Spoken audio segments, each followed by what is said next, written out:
Hello and welcome to my own personal project of Over the Garden Wall.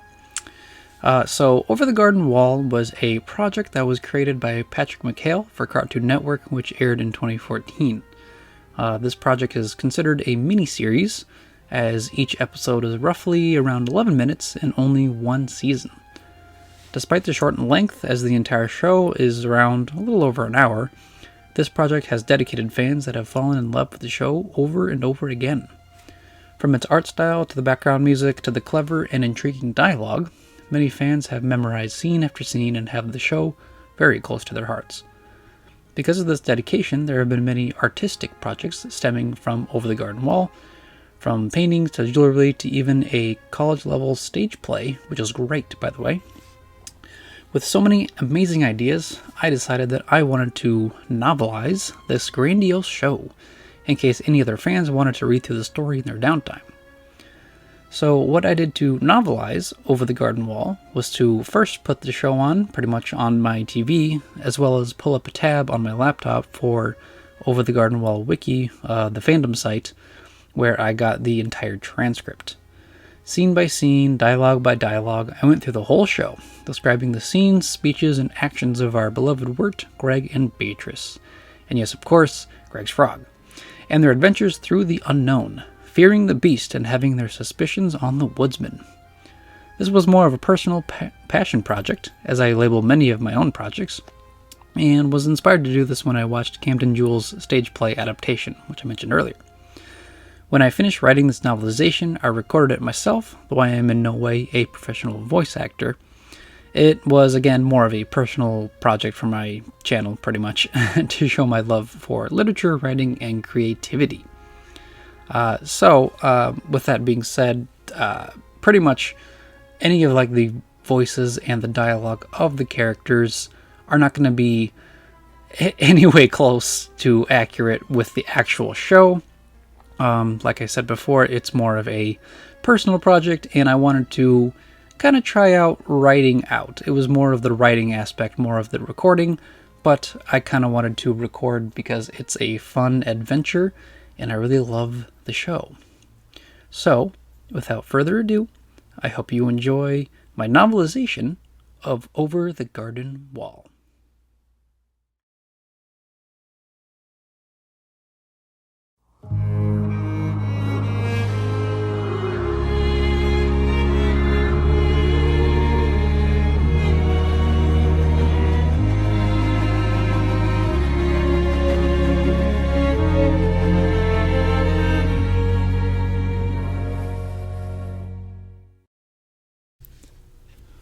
Chapter 1, The Old Grist Mill.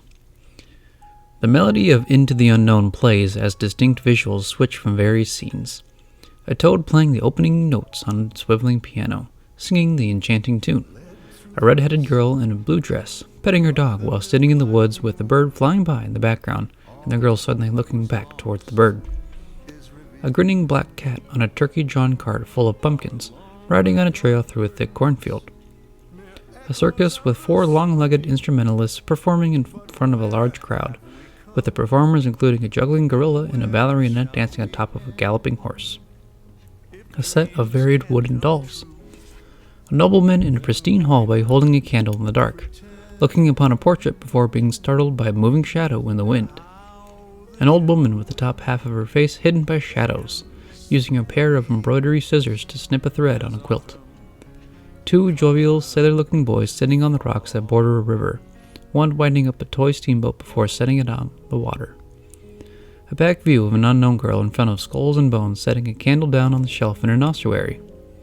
A large fish on a wooden boat in a murky river, fishing. Another unknown figure picking up a rock from the ground, and a view of a young woman standing in front of a well with a woodsman chopping logs in the background, and the young woman looks off to the side as the story flows towards the forest.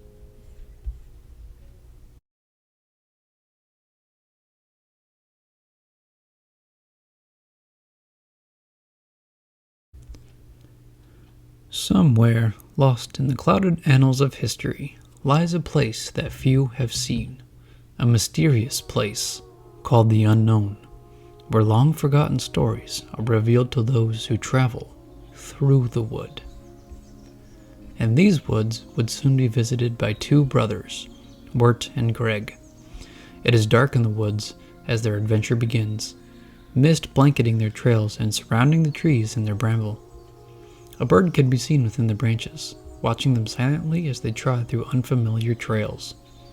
Wirt is wearing a blue coat and has a pointy red hat, while Greg wears a pair of green overalls, has a silver pot set upside down on his head, and carries a large frog. Greg's voice echoes as he rambles. Antelope, Guggenheim, Albert, Salami, Giggly, Jumpy, Tom, Thomas, Tambourine, Legface McCullen, Artichoke, Penguin, Pete, Steve. But I think the very worst name for this frog is... Wait a second, says Wirt. Greg? Owls are heard hooting from the distance and squirrels chatter from above. Where are we? Asks Wirt. In the woods? Guesses Greg. I mean, what are we doing out here? We're walking home. Wirt becomes visibly distressed as he looks out into the dark and shadowy forest. Greg, I think we're lost, stammers Wirt. We should have left a trail or something. I can leave a trail of candy from my pants, suggests Greg, throwing a handful of candy on the ground. No, sighs Wirt. Though I am lost, my wounded heart resides back home, in pieces, strewn about the graveyard of my lost love. For only... Wirt stops talking immediately as he hears the sound of an axe chopping in the distance. Do you hear that? He asks. Yeah, says Greg, following him. Wirt hides behind a tree in a panic while Greg joins him. They peek around it to find the source in the darkness.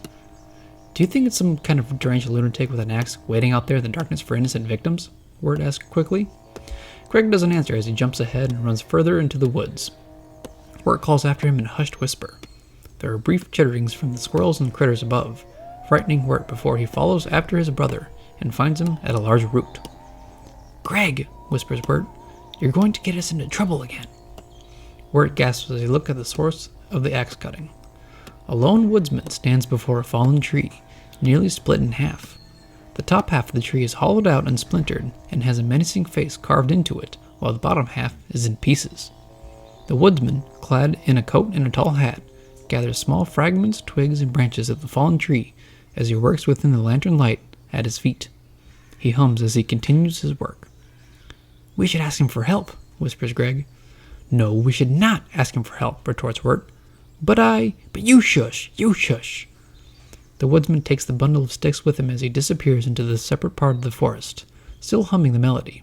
The lantern light fades from the brothers' view. Shoot, says Wirt. You think we should have asked him for help? Greg shrugs. Hey, says a soft voice from above. Maybe I can help you. I mean, you guys are lost, right? The voice comes from a small bluebird perched atop a nearby branch. Wirt, who is dumbfounded, gasps and slaps his own face in astonishment. What in the world is going on? Says Wirt. Well, you're slapping yourself, answers Greg, and I'm answering your question, and... No, Greg. A bird's brain isn't big enough for cognizant speech. Hey, what was that? Asked the bird, clearly annoyed. While Wirt is stammering his thoughts, Greg places a piece of candy on a small black turtle that climbs over the roots of the trees. He turns back to listen to them. I mean, says Wirt, I'm just saying you're weird, like not normal. I mean, oh my gosh, stop talking to it, Wirt. It? Repeats the bird angrily. Greg sticks a piece of candy onto Wirt's blue cape. Suddenly, from behind them, the woodsman they saw earlier appears swiftly, holding on to his lantern while hauling the same sticks and bramble from before. What are you doing here? Demands the woodsman with a scowl. Explain yourselves. And I'll see you later. Bye, says the bird as she flies away. Wirt, who is clearly frightened, stammers his response. Calm down, mister. Whatever you do here is your business. We just want to get home with all of our legs and arms attached. These woods, says the woodsman in a deep, coarse voice, are no place for children. Don't you know the beast is afoot here? The beast? Repeats Wirt. We don't know anything about that. We're just two lost kids trying to get home. Well, welcome to the unknown, boys. You're more lost than you realize. Wirt's panicked expression fixates on another tree with an ominous face carved into its trunk. The wind howls as night has finally set in. Thankfully, Wirt and Greg are led to a mill house, painted white with a light shade of green for the roof. A water wheel is set to its side while a gently flowing stream borders the house and the rest of the woods. The rest of the forest remains in the shadow of the night. Inside the house, there is a hearth on the farthest wall, where the woodsman begins to light a fire. There is a red sofa, leftover wood for the fireplace, and a carpet. A flight of stairs to the left leads up to the unknown rooms. Despite the lack of decorations, though there are a few scattered about, the house shelters the brothers from the elements and the dangers that lurk outside. I found this homestead abandoned, explains the woodsman, and repurposed this mill for my needs. There is a flicker of light as the woodsman sparks the fire with a piece of flint and steel. You and your brother should be safe here while I work. Greg enters the room from outside, stepping backwards, placing pieces of candy on the floor, and humming his own little tune. Candy trail, candy trail, candy trail. What is your work exactly? Asks Wirt. The woodsman pauses for a moment, as if in deep thought of past memories. Everyone has a torch to burn, he responds, patting the lantern, and this here's mine. I grind the horrid edelwood trees into oil to keep this lantern lit. He takes a piece of the branches strapped on his back, splits it in half and tosses it aside, where it lands underneath the sofa. With a lost look in his face, he stares to the fire. This is my lot in life. This is my burden. Leaning over to Greg, Wirt whispers, This guy sounds loony. Maybe we should make a break for it, if we can. But he must know the woods really well, so we may need to knock him out first. Except that might turn out really bad, huh? Yeah, bad plan. Yeah, forget it, bad plan. Okay, says Greg, shrugging. What are you boys whispering about? Asks the woodsman as he faces them again. We were talking about running away out of here, responds Greg bluntly. Both Wirt and Greg shush each other. The woodsman groans as he stands to his full height. Leave, if you wish, but remember, the beast haunts these woods, ever singing his mournful melody, in search of lost souls such as yourself.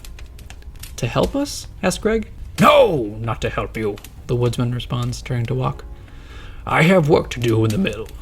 When I'm finished, I will do what I can to guide you, if you are still here when I return. The woodsman shuts the door behind him. Huh, says Wirt thoughtfully.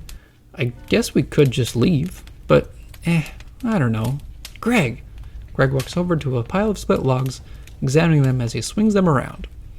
Do you really think there is a beast out there? Asks Wirt while Greg walks over to a table and swings the sculpture around. Or is that guy just messing with us? Uh-huh, says Greg, clearly distracted. I mean, he could have done away with this by now, if that was his plan. And he lit that fire. That's pretty nice. Yeah, agrees Greg. I guess it's possible there is a beast, Wirt says as he approaches the sofa near the fire. Since there was a talking bird, but... Yeah, encourages Greg. Wirt lies down onto the sofa, sighing. I don't know. Sometimes I feel like I'm just like a boat upon a winding river, twisting towards an endless black sea. Greg takes down a banjo from the wall, swings it around before he sits down on the floor.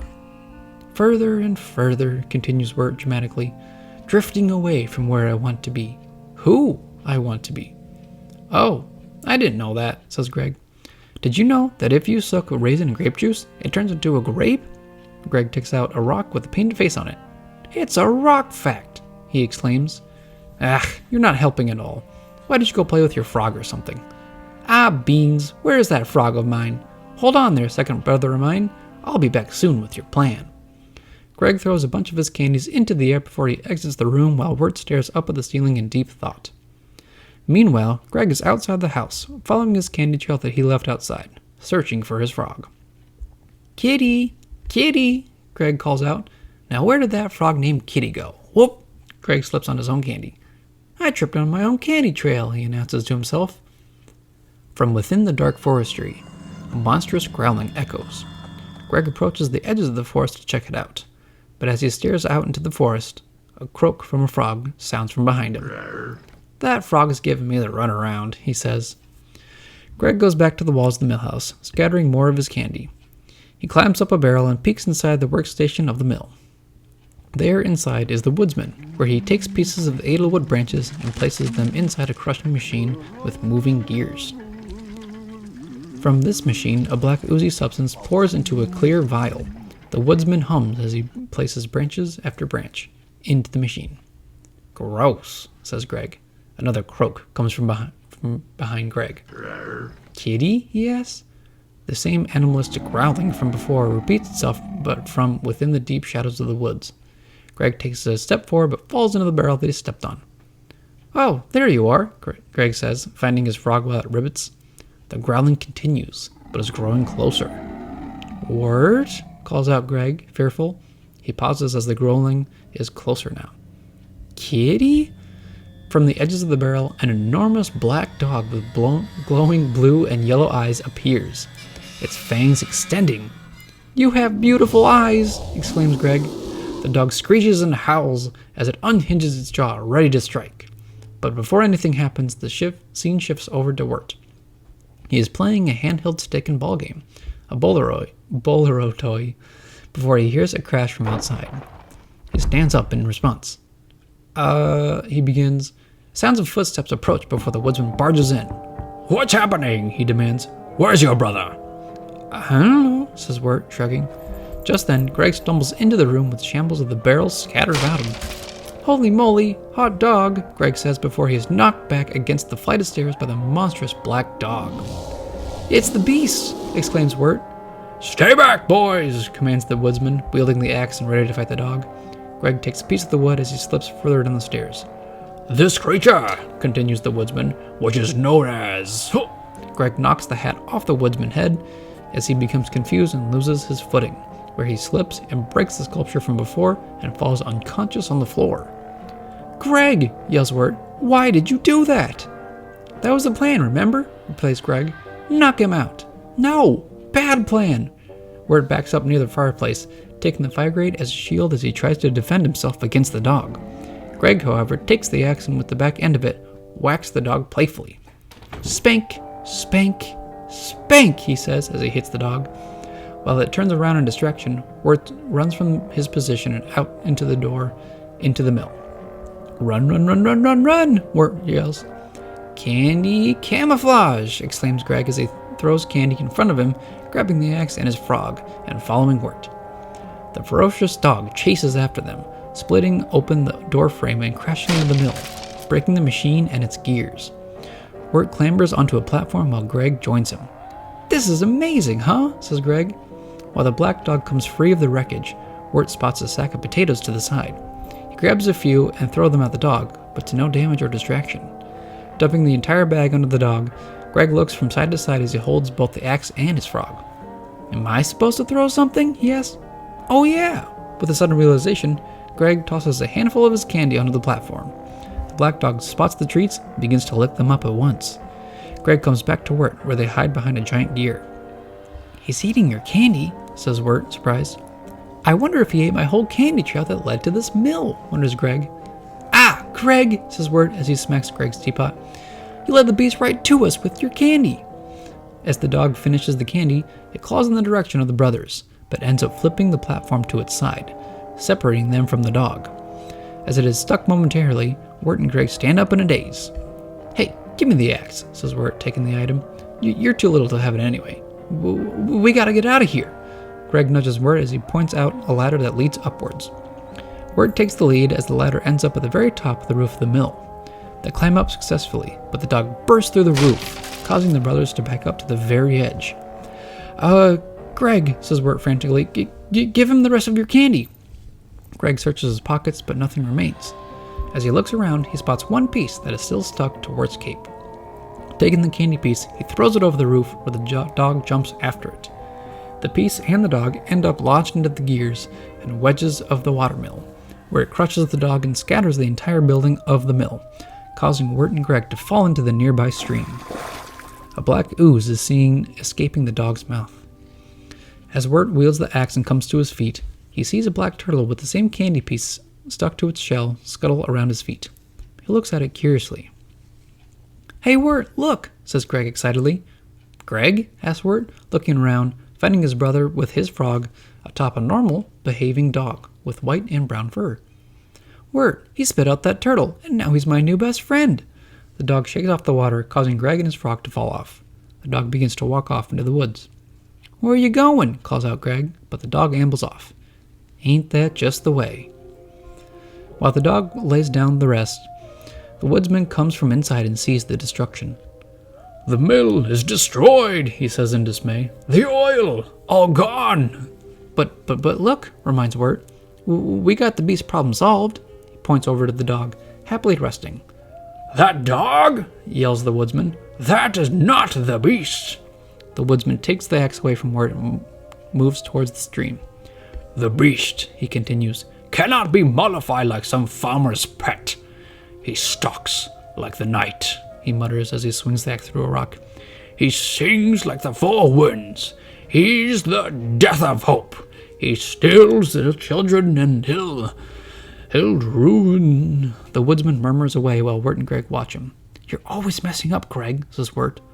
Boy, exclaims the woodsman, you have it backwards. You are the elder child. You are responsible for you and your brother's actions. Wirt glances over to the broken mill. I'm sorry, apologizes Wirt. Maybe I can fix it? I can't fix it. You must go, says the woodsman sadly, and points across the river. Take your brother north. Look for a town. Yeah, thanks, says Wirt as he leads Greg over to the river, where there are stepping stones to the opposite shore. Come on, Greg. While the brothers hop along each stone, they are stopped as the woodsman warns them of the danger ahead. One last thing, he says. Beware the unknown. Fear the beast. And leave these woods, if you can. It is your burden to bear. Right, says Wirt. Yeah, got it. And you, little one, reminds the woodsman, you look after that frog. Give it a proper name. The frog croaks loudly. Okay, says Greg with an okay sign. Wirt and Greg cross over the river and enter into the woods once more. As they find a trail through the dark woods, Greg starts up a conversation. Wirt, he says, I think I thought of a new name for our frog. I'm going to call him Wirt. That's going to be really confusing, admits Wirt. Nah, I'm going to call you Kitty. What? Maybe I'll start calling you Candy Pants. Whoa, yeah! The frog croaks loudly. Good one, Wirt, says Greg. Thanks, says Wirt. I wasn't talking to you. I was talking to Wirt. And so the brothers continue walking through the woods, unaware of what or who they might meet along the way.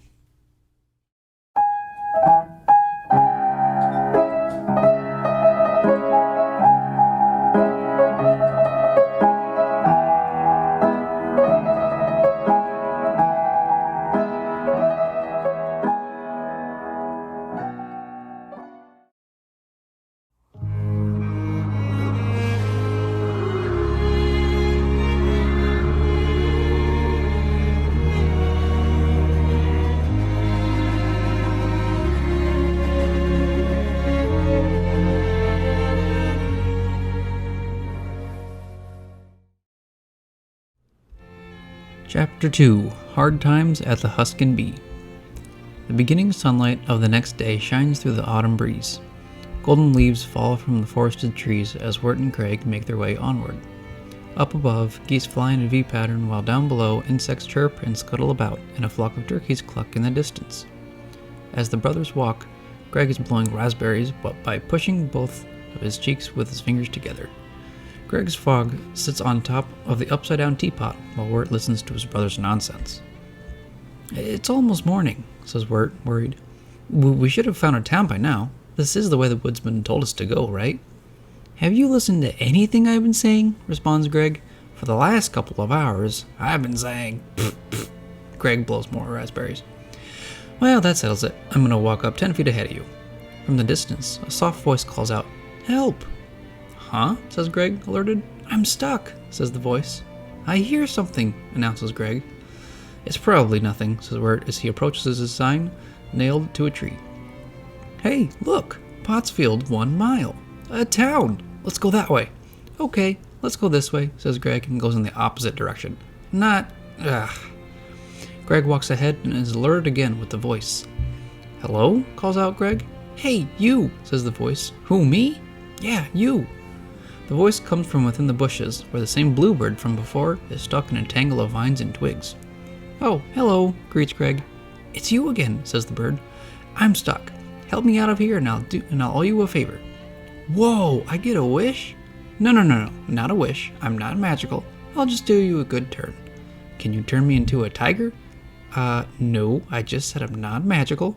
It doesn't have to be a magical tiger. Wirt approaches his brother. Greg, stop talking to a bush, he says. Okay, shrugs Greg, and frees the bird from the bush.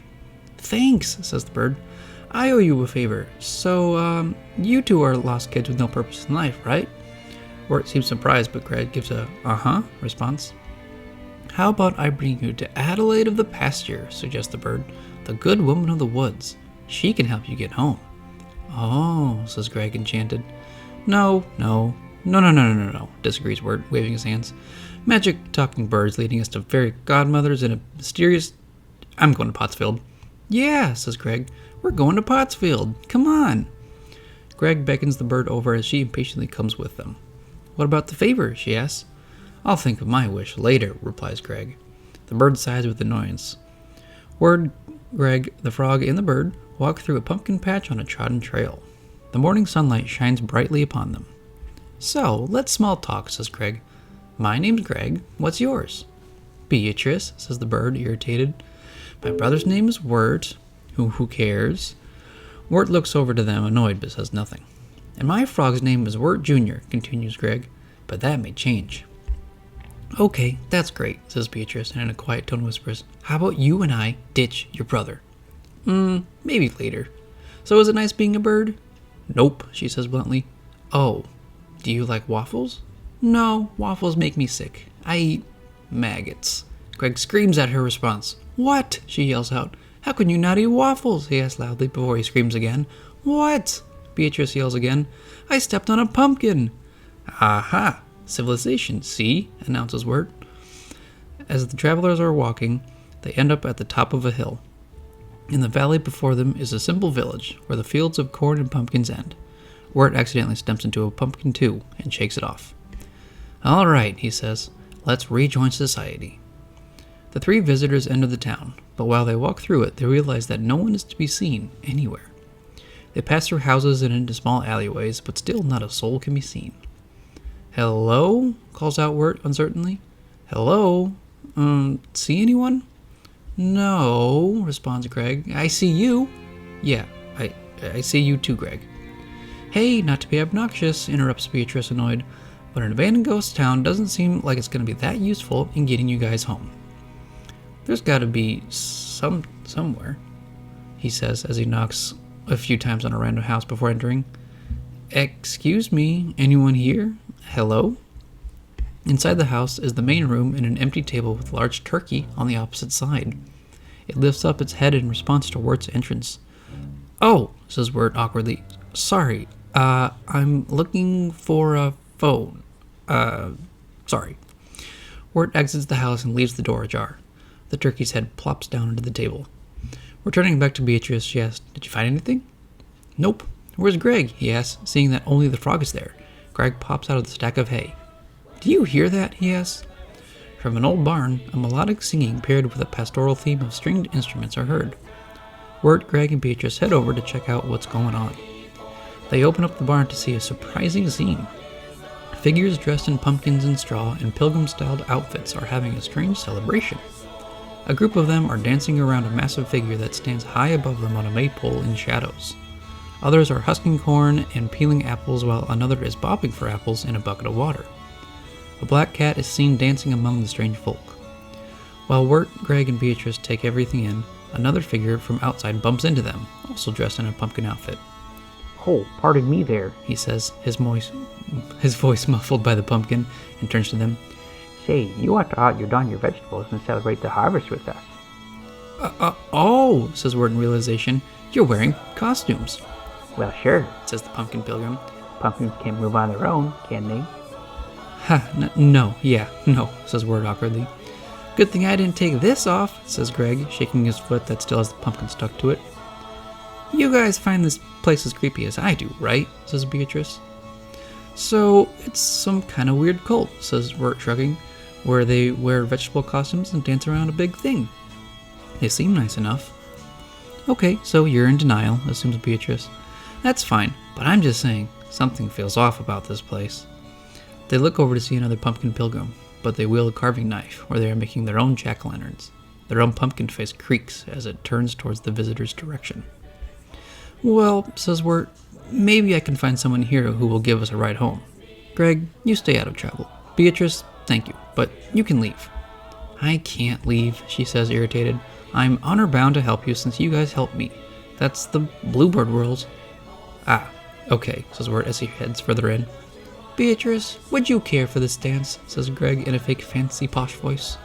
No thanks, says Beatrice, but is still being drawn with Greg further in. No thanks, no thanks, I said no thank you.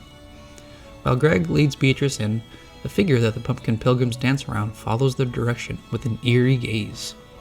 Wirt ends up meeting one of those pilgrims with long ponytails on both sides. Say, she says, aren't you a little too early?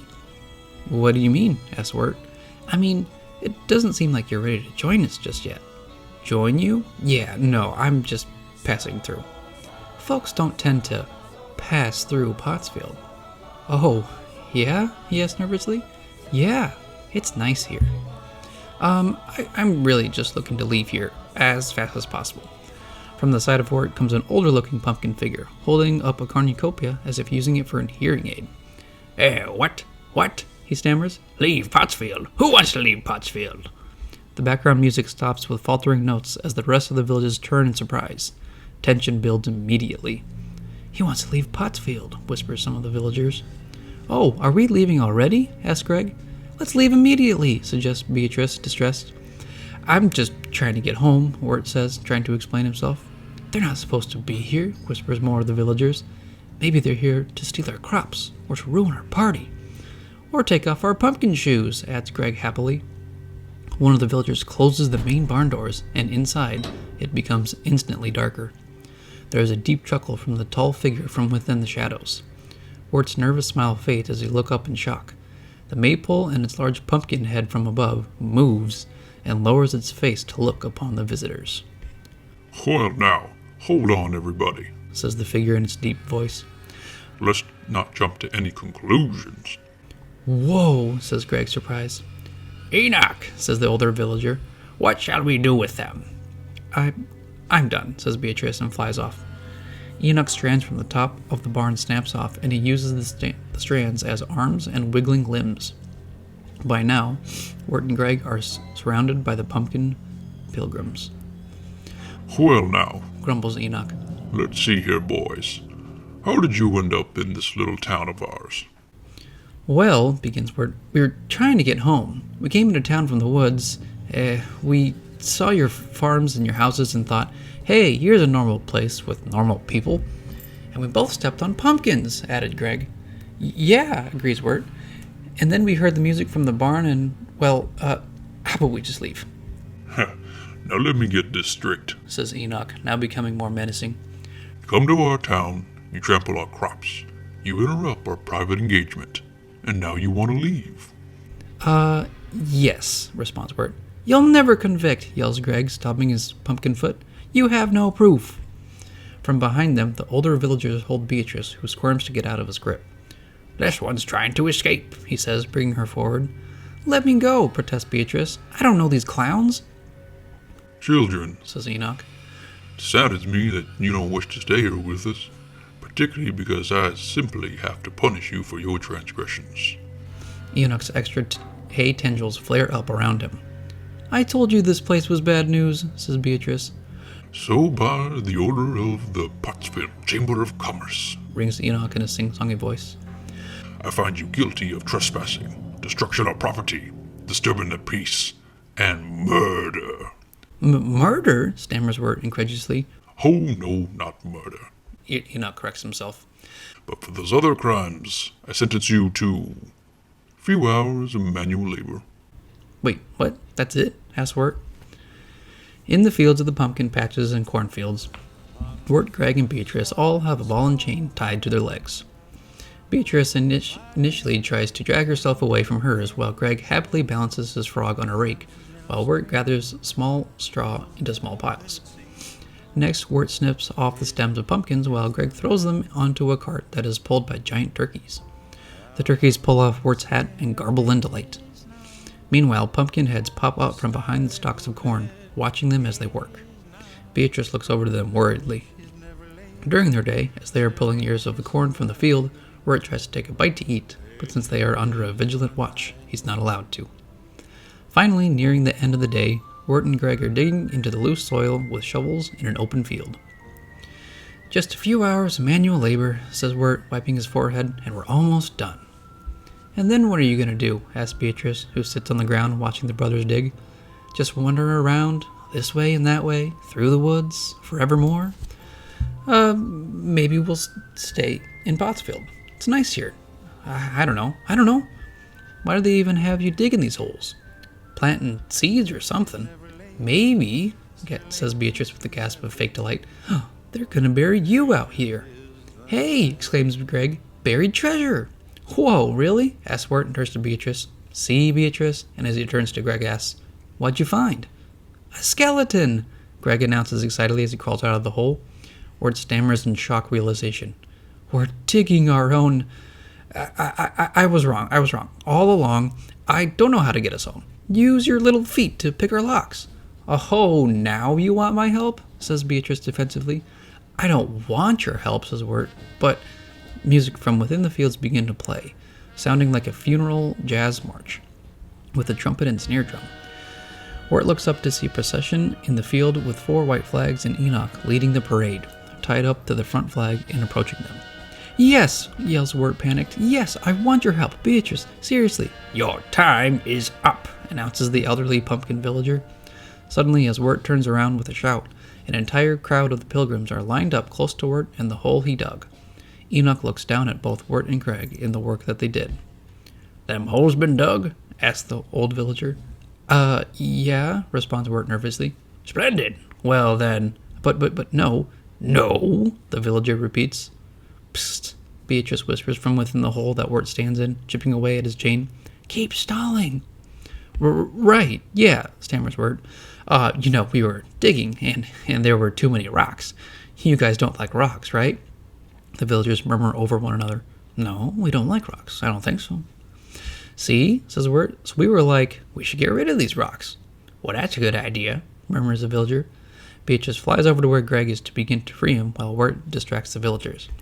Yeah, so we were getting rid of the rocks, continues Wirt. And, They left me. From behind Wirt, he sees that both Greg and Beatrice are running in the opposite direction. So what happened to the rocks? Asks the villager. The rocks. Yeah, they were, they got in the way of all the dirt, and, Wirt's eyes widen and he gives a shout as he sees a moving skeleton from behind him, bouncing its bones against his skull in a dancing manner.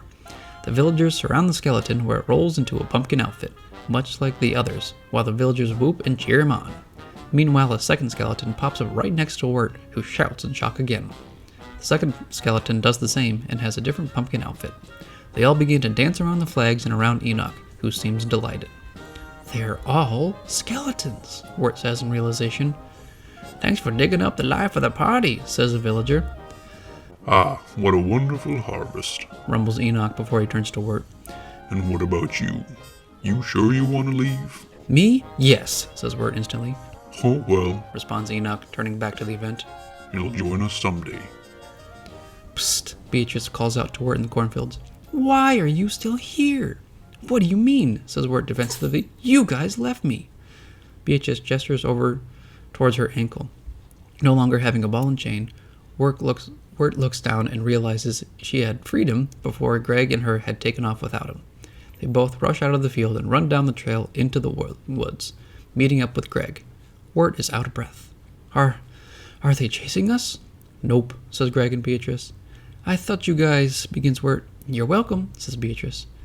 Thank you, says Wirt after a pause. I guess we're even now, huh? You're not honor-bound to help us anymore. I wish, Beatrice sighs, but you weren't actually in any danger with those weirdos. Oh yeah, Wirt says in realization. Then you still have to help us get home. I got it, announces Greg. I wish Wirt Jr. had fingernails so he could play the guitar better. There's a moment of near silence as crickets sound during a long pause. So, yeah, says Beatrice. I'll bring you to Adelaide. I mean, that's where I'm going anyway. The trio of travelers begin to walk down the trail together, further and deeper into the woods. Why are you going to Adelaide's? Asked Greg. I guess in some ways, I'm trying to get home too, she answers. That's vague, points out Wirt. What does that mean? I don't have to tell you anything, she says dismissively. Well, says Wirt, I sure hope Adelaide is more helpful than that woodsman was. His directions were not very good. And so Wirt, Greg, and Beatrice continue down the path and disappear from Pottsfield and venture further into the unknown.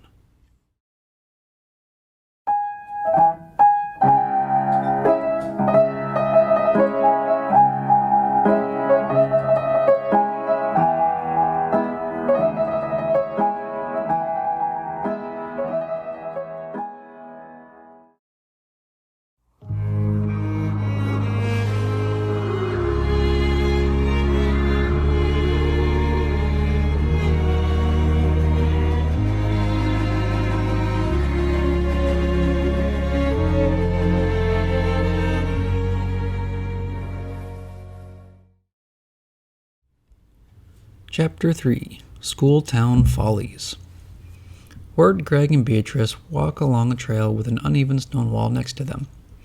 Some of the forest is filled with mist, while other unknown corners are shadowy and dark. Nevertheless, Greg sings his own song about going to Adelaide cheerfully, while his frog happily jumps next to him. Don't know who she is, or how she is, or when or why she is, but as for where she is where we will go. To Adelaide, to Adelaide. Come on and join the Adelaide parade. No. Adelaide, to Adelaide. Let's go to Adelaide's house. Greg finishes the song with an offbeat note. I need to fix that last part, but that's the idea. So, Beatrice, you sing the high part. Wirt, you sing the really high part. What? Comments Wirt, annoyed. And nobody is singing anything anymore, interrupts Beatrice. Wirt bends down to tie his loose shoe. And Wirt, says Beatrice impatiently, keep moving.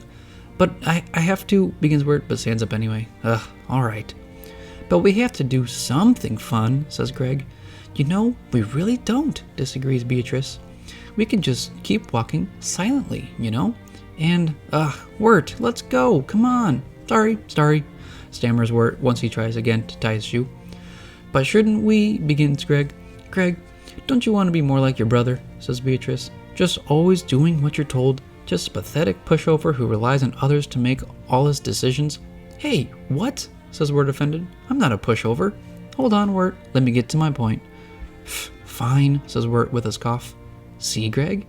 No willpower whatsoever. Wirt humps angrily. You need to be more like that, Beatrice concludes. But that doesn't really sound that fun, admits Greg. The world is a miserable place, Greg. Life isn't fun. Greg breathes in deeply as he says, Then I'll do what I need to do, I guess. Thank you. We'll just focus on getting you guys to Adelaide so I can wash my hands off this whole affair, and if you could pick up the pace a bit, that'd be great. Okay? Okay? Hey, where's Greg? Beatrice looks down and sees that Greg has disappeared, and Wirt realizes this suddenly too. Says Wirt. Wandered off, I guess. Cheese and crackers. Greg is running through a part of the woods with his frog resting on top of the upside-down teapot. We need to do a part to make this world a better place, he announces happily while the frog croaks in response. Huh? Whoa! Greg runs over to an opening in the woods as he hears the ringing of a bell, where a small red and white schoolhouse sits next to a gentle stream. Standing in front of the school, Greg scoffs. School? Psh, not today. He runs off behind a few trees to find something else to do. Meanwhile, Wirt and Beatrice follow where Greg was and discover the school for themselves. They're surprised, but Wirt enters the building. He's in for more of a shock as the students in the schoolhouse are all animals, including a cat, dog, rabbit, fox, and pig, all dressed up in a simple, old-fashioned outfit. At the front of the room, the teacher, Miss Langtry, is a woman with a white and brown skirt and dark brown hair. She has already written words on the chalkboard behind her, a simple rule of the school. Excuse me, says Miss Langtry. Please take your seat, children. You're late. You know the rules. Once the bell has rung, class has begun. Oh, sorry, everybody, interjects Beatrice. Sorry, no, he doesn't have a brain. He can't learn anything. Let's go, Wirt. Come on. Here, boy. What? Did you say something? Asked Wirt, irritated. I can't hear you because I'm too busy doing what I'm told. Wirt heads over to an empty desk and sits down. What? No. What are you? No. Let's go. Oh, no, see, I'm a pushover, remember? I have to do what she tells me to do. Ugh, Wirt, your brother could be in trouble somewhere. Just then, Greg taps at one of the windows, hums a hello before humming a disapproval as he looks over the classroom. His frog croaks as it runs behind him, and Greg follows to chase it down. Beatrice sighs as she faces Wirt as he is still sitting down. Bluebirds have a short lifespan, explains Beatrice. You two are literally killing me every moment I'm forced to spend with you. Oh, says Wirt in a short reply.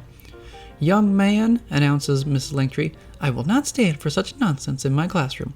I got enough nonsense from that no-good, two-timing, low-down, handsome man of mine. Oh, Jimmy Brown, why did you have to leave me so? Miss Langtry walks over to the window where sunlight shines through as she speaks her mind further. And now, with my father's threatening to close the school and that wild gorilla on the loose, why, Jimmy, I have just one thing to say. Miss Langtry begins to sing an upbeat tune, but with her words of regret and sadness towards Jimmy. She begins each verse with a letter of the alphabet and adding her own personal emotions to them. A is for the apple that he gave to me, but I found a worm inside. B is for beloved that I called to him before he left my side. And C, see what he did, that's D. Did it to poor old me. How could I be such an emotional fool? During her continued singing, Beatrice whispers over to Wirt. Oof, that lady's got some baggage. What's that? Says Miss Langtry, narrating on Wirt. Young man, go to the dunce box. She points over to a small wooden box with a door having a tiny window at the top, where it is barred. Oh, sure. Okay, says Wirt as he stands up and heads over to the box. No, says Beatrice, clearly annoyed. Now, where were we? Asks Miss Langtry before going back into the song. Oh, yeah. Meanwhile, Greg is still outside, but he has made some new friends. Sitting on top of a log, Greg is talking with a deer, raccoon, possum, and of course, his frog. All of the animals except for the frog are dressed in simple clothes like the animals inside the schoolhouse. So, my theory, Greg tells them, is hot dogs are not actually dogs, regardless of what they teach you in school. But you guys don't go to school, huh? I'm gonna stick with you guys. The raccoon finds a small black turtle, picks it up curiously and throws it into a nearby pond. I got an idea, announces Greg. Let's play Two Old Cat. Do you guys know how to play Two Old Cat? The raccoon blinks dully ahead. It's fun, I'll show you. Greg runs over to the schoolhouse and finds a scruffy brown and white cat, where it meows weakly. Here's one old cat, he says. From the grass, the deer picks up a very old gray and white cat, wearing spectacles and holding a wooden cane. You found another one, says Greg, but pauses. Wait, no, I think that cat is too old. Sorry, kitty, we'll have to find another old cat. The too old cat meows weakly while the raccoon pours it a jug of milk into a bowl and pats his head apologetically. Jeffrey, I think there's one behind you, says Greg. The possum looks over the bushes, where raspy breathing can be heard while rustling follows after. Greg approaches the bush, but is surprised to see that a tall gorilla jumps out at them. Gorilla! Yells Greg. Run! Greg and the animals scatter, frightened by the gorilla. Meanwhile, Miss Langtry is still singing her song while her words are still depressing about Jimmy. Wirt sits in the box, listening, while Beatrice sits near Wirt. Hey, dunce, says Beatrice. This is dreadful. Good, responds Wirt. I'm glad you feel that way. Suddenly, a bell tolls from outside. I remember, huh? Says Mystery Langtry. From outside, Greg and his animal friends are hanging onto the bell, yelling out, Gorilla! But from inside, Miss Langtry says, Mealtime already? Well, come along, children. Back on the outside, Greg and the animals land on the ground, but are chased around a tree by the gorilla. Many of the animals are chased, but the possum is hanging from a high branch by its tail and holding a sturdy stick. He swings a couple times, missing the gorilla. He waits until the gorilla becomes confused and is standing still underneath the possum. Spitting on his hands to get a better grip on the stick, the possum swings and hits the gorilla on the head, knocking it unconscious to the ground. Greg gives a thumbs up before they begin to head back into the schoolhouse. We don't want to be late for mealtime, says Miss Langtry. My father will be visiting today, and we'll need to be on our best behavior. The animal students file into a different room while Greg and the rest of his animal friends rush into the schoolhouse as well. They all end up in a room with long tables, each set with a plate of food and a glass of water. Miss Langtry sits at one corner of the room, playing on a piano with a portrait of Jimmy Brown hung above it. "Oh boy!" exclaims Greg. "Mealtime! This is way better than being chased by a gorilla." The possum sniffs his food, takes a bite, and groans. What's the matter?" asks Greg as he takes a bite of his own potatoes. Kind of bland." The rest of the animal students have a sullen expression on their faces, representing their disgust on the bland food. A sad tune from the piano is played by Miss Langtry. Wirt begins to take a bite, but is interrupted by Beatrice. "Hey," she said, "nobody ordered you to eat yet." "Yeah, but," begins Wirt, but puts down his food. Greg looks over the sad scene before he realizes something. "Hey, I know what to do," he says, and runs over to the piano. "Here, Miss Langtry, play something like this." Greg hits random notes on the piano, creating a mashing discord of tunes, startling Langtry. "Oh, like this?" she asks, and begins to play a pleasant mid-tempo swing rhythm. Good enough," says Greg. Grabbing a jug of molasses and his plate of potatoes, Greg begins to sing his own song called Potatoes and Molasses. Oh, potatoes and molasses. If you want some, oh, just ask us. They're warm and soft like puppies in socks, filled with cream and candy rocks. Oh, potatoes and molasses. They're so much sweeter than algebra class. If your stomach is grumbling and your mouth starts mumbling, there's only one thing to keep your brain from crumbling. Oh, potatoes and molasses. If you can't see 'em, put on your glasses. They're shiny and large, like a fisherman's barge. You know you eat enough when you start seeing stars. Oh, potatoes and molasses. It's the only thing left on your task list. They're short and stout to make everyone shout for potatoes and molasses. During the song, Greg hands off the molasses to the other animals, who spread it over their potatoes. Eventually, some of the animals pull out instruments and add to the pleasant tune. Everyone in the room is nodding along happily to the song. Also, during this moment, the gorilla peeks inside the room but is hit in the face with a piece of potatoes and molasses. Suddenly, as Greg sings out a last for potatoes and molasses, an older man wearing a gray coat, a black hat, and wearing glasses barges into the room. "That's enough," demands Mr. Langtry. "Father," says Miss Langtry, startled. "Is this what I've been paying for?" he asks angrily, pointing his fingers across the room. "Hey," interrupts Greg, "we just wanted to have a little fun." "I didn't invest in this school for fun," he replies sharply. "I thought we were trying to do important work here, teaching animals to count and spell." "We are," answers Miss Langtry. "Oh, please, Father, don't close the school. It won't happen again." "I should say it won't," he says, and he goes around the room, snatching the instruments away from the animals. "This and this are all coming with me. Now send them to bed." "You heard, Father," says Miss Langtry. "Off to bed with you." The animals sigh, and with sad faces, they march off into separate rooms. Everyone has pajamas on as they all climb into beds that are lined up in one room. All the animals are sad as they sniffle and sigh. "I just wanted to have fun," says Greg to his frog. "Change the world and make it a better place. But I just made everything worse." The frog croaks in response. "Okay, Wirt," says Beatrice at the bed next to Greg, where Wirt's hair is ruffled and he's tucked in. "I'll admit it, you seem like a pushover, but you're not." "Oh?" says Wirt. "Deep down in your heart, you're a stubborn jerk. When are you going to give this up?"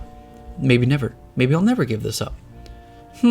Yeah, Wirt's right," says Greg. "Never give up. Come on, Wirt, let's go save the day." "Okay, if you say so," shrugs Wirt. Greg tosses a tied-together length of blanket while they all escape the room into the night. Owls hoot in the distance and crickets chirp. It is well into the night. "So, what's the plan, Greg?" asks Wirt.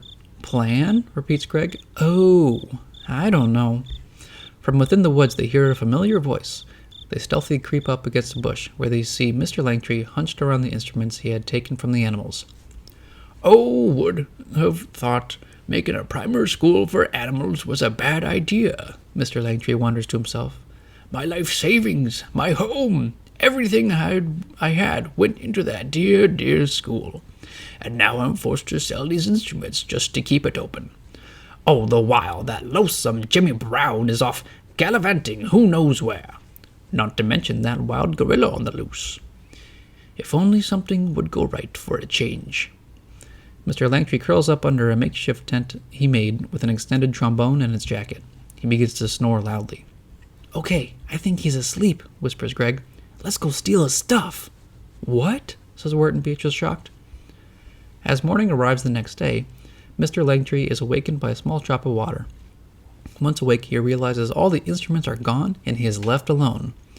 The instruments, he gasps. They've been stolen. Who could have done such a thing? Huh? He is alerted to music from beyond the bushes, and when he brushes them aside, he sees the animal students on top of a small stage, performing their songs in front of some local people, who are graciously giving coins for a fundraising for the school.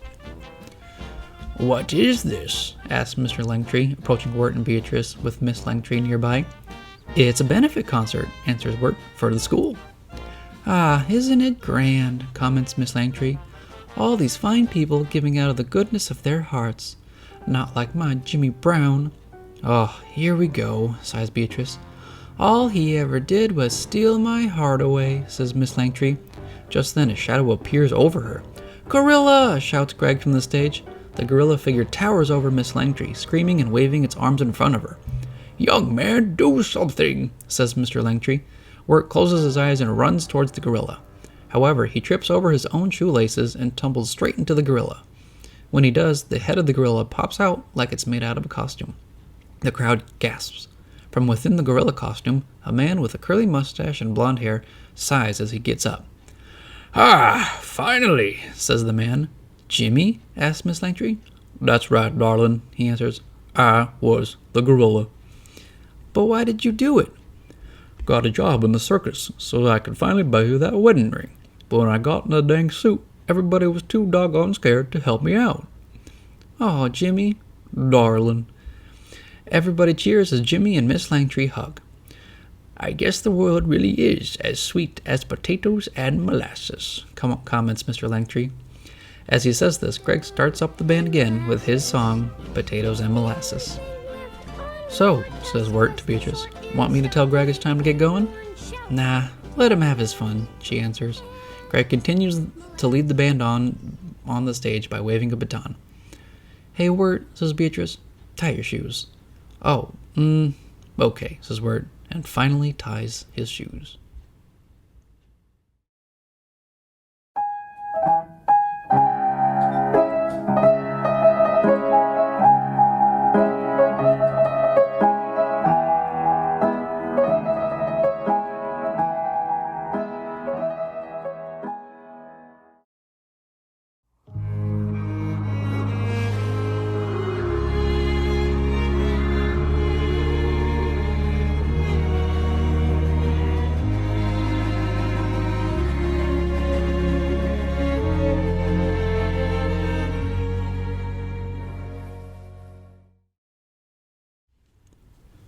Chapter 4, Songs of the Dark Lantern.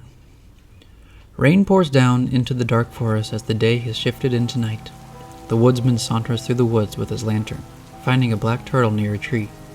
As he finds this, he hears a panicked yelp from an older man with a gray beard, a hat, and a cape riding on top of a carriage full of hay while it's being pulled by a frantic horse.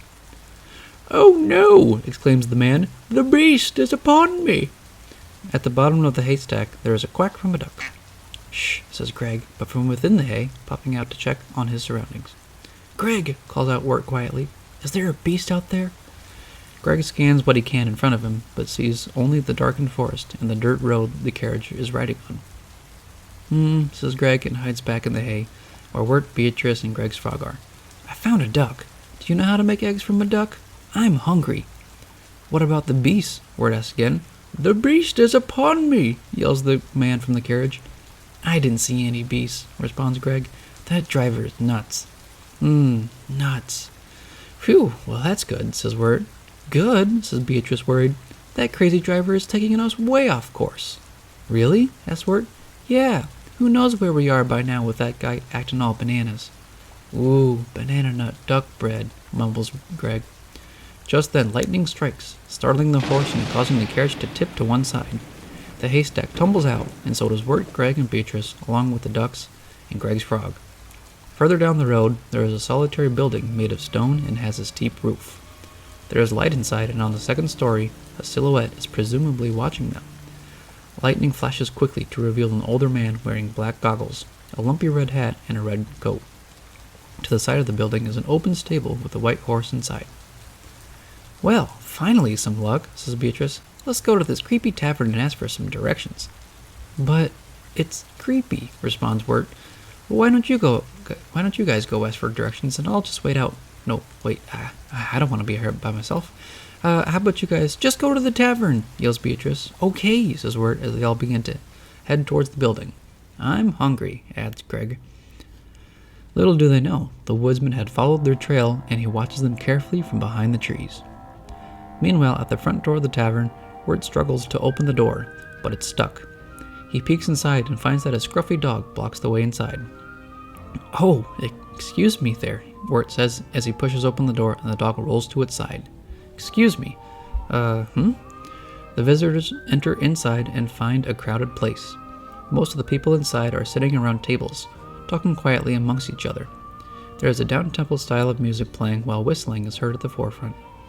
There is a warm fireplace at the back of the tavern, keeping the place cozy and lit. The band that plays dreary music is off to the left on a small stage. Wirt, Greg, and Beatrice find an empty table and Wirt sits down. You wait here, says Greg to his frog as he sits down on a chair. I'll get some food. The frog winks at him in return. Well, at least it has music, shrugs Wirt. Just then, a woman in a black dress with an apron on, wearing a bonnet, and holding a broom, approaches them. Well, hey there, Peachpot, she says in a squeaky voice. What you doing around? Hey, what's that bird you got there? It's, begins Wirt. I am Beatrice, she introduced herself. These two sweet kids and I got a bit lost in the... Beatrice is hit with the broom by the woman. No birds allowed in my tavern, she demands. No birds allowed in your... It's a bad omen when a bluebird enters your door. Lady, bluebirds are good luck. We bring joy and happiness to... Beatrice is hit again with the broom. Good luck, bad luck, I don't need any of it. Beatrice hides behind Wirt.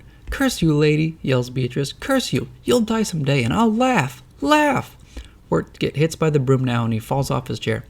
Forget this. I'm out of here, says Beatrice angrily. Wirt, you get directions. Wait, no, pleads Wirt. I don't want to. Just do it, she screams. Beatrice leaves the room and the dog from earlier closes the door and plumps back on the floor. Who are you two anyway? Asks the woman to Wirt and Greg, who has just returned with 2 plates of food. Bringing bad luck to my tavern. I'm Wirt, and this is Gregory. A horse snorts from outside the window. And that's a horse, exclaims Greg. That's great, says the woman, but who are you? I'm Wirt. I'm just a guy, I guess. What do you mean? The woman goes around the room, introducing all the people inside the room, who all have their own unique voices. Well, he's the butcher. I'm the butcher. The baker. Yeah. The midwife coughs up an entire fish.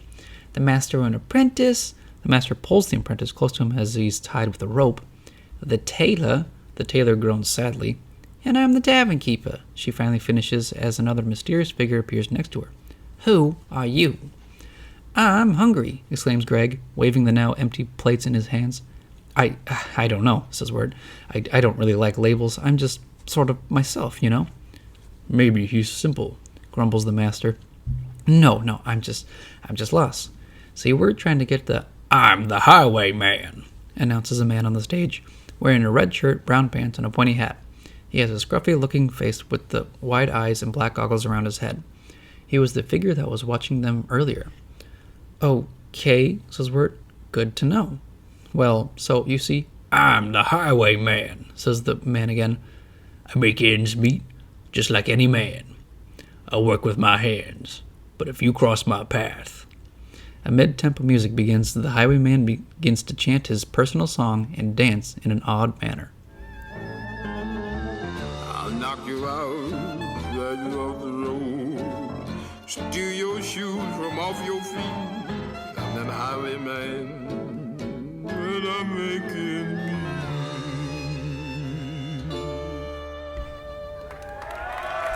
There's a loud applause from the crowd.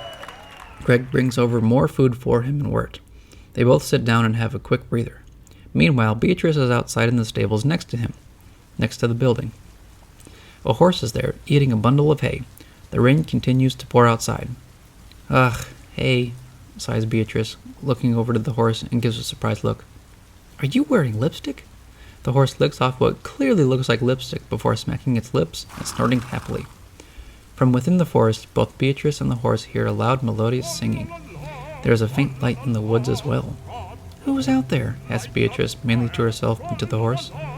What kind of person goes out chopping trees in the middle of a thunderstorm at night? What kind of person talks to a horse? The horse neighs and laughs loudly. Ooh, ah. From inside the tavern, Wirt scans over everyone in the room. He sees the master with his apprentice, but the master is having an arm wrestle with the midwife. Near the fire, a toy maker, an older man with a green apron over a simple shirt, holding a toy in one hand and a paintbrush in the other, laughs heartily to himself. Wirt sighs as he stands up and approaches the toy maker. Excuse me, says Wirt. I was wondering if you knew the way. Her name is Adelaide, and... Oh, it's a girl you're after, eh? Guesses the toy maker. No, yes, but... You're not the witless, simple-minded fool everybody takes you for. Everyone thinks you're the young lover. What? Young lover? No, if you really want to get with this Adelaide gal, well, here's what you gotta do. The toy maker begins his own song while the other unique characters help him out and dance along with him.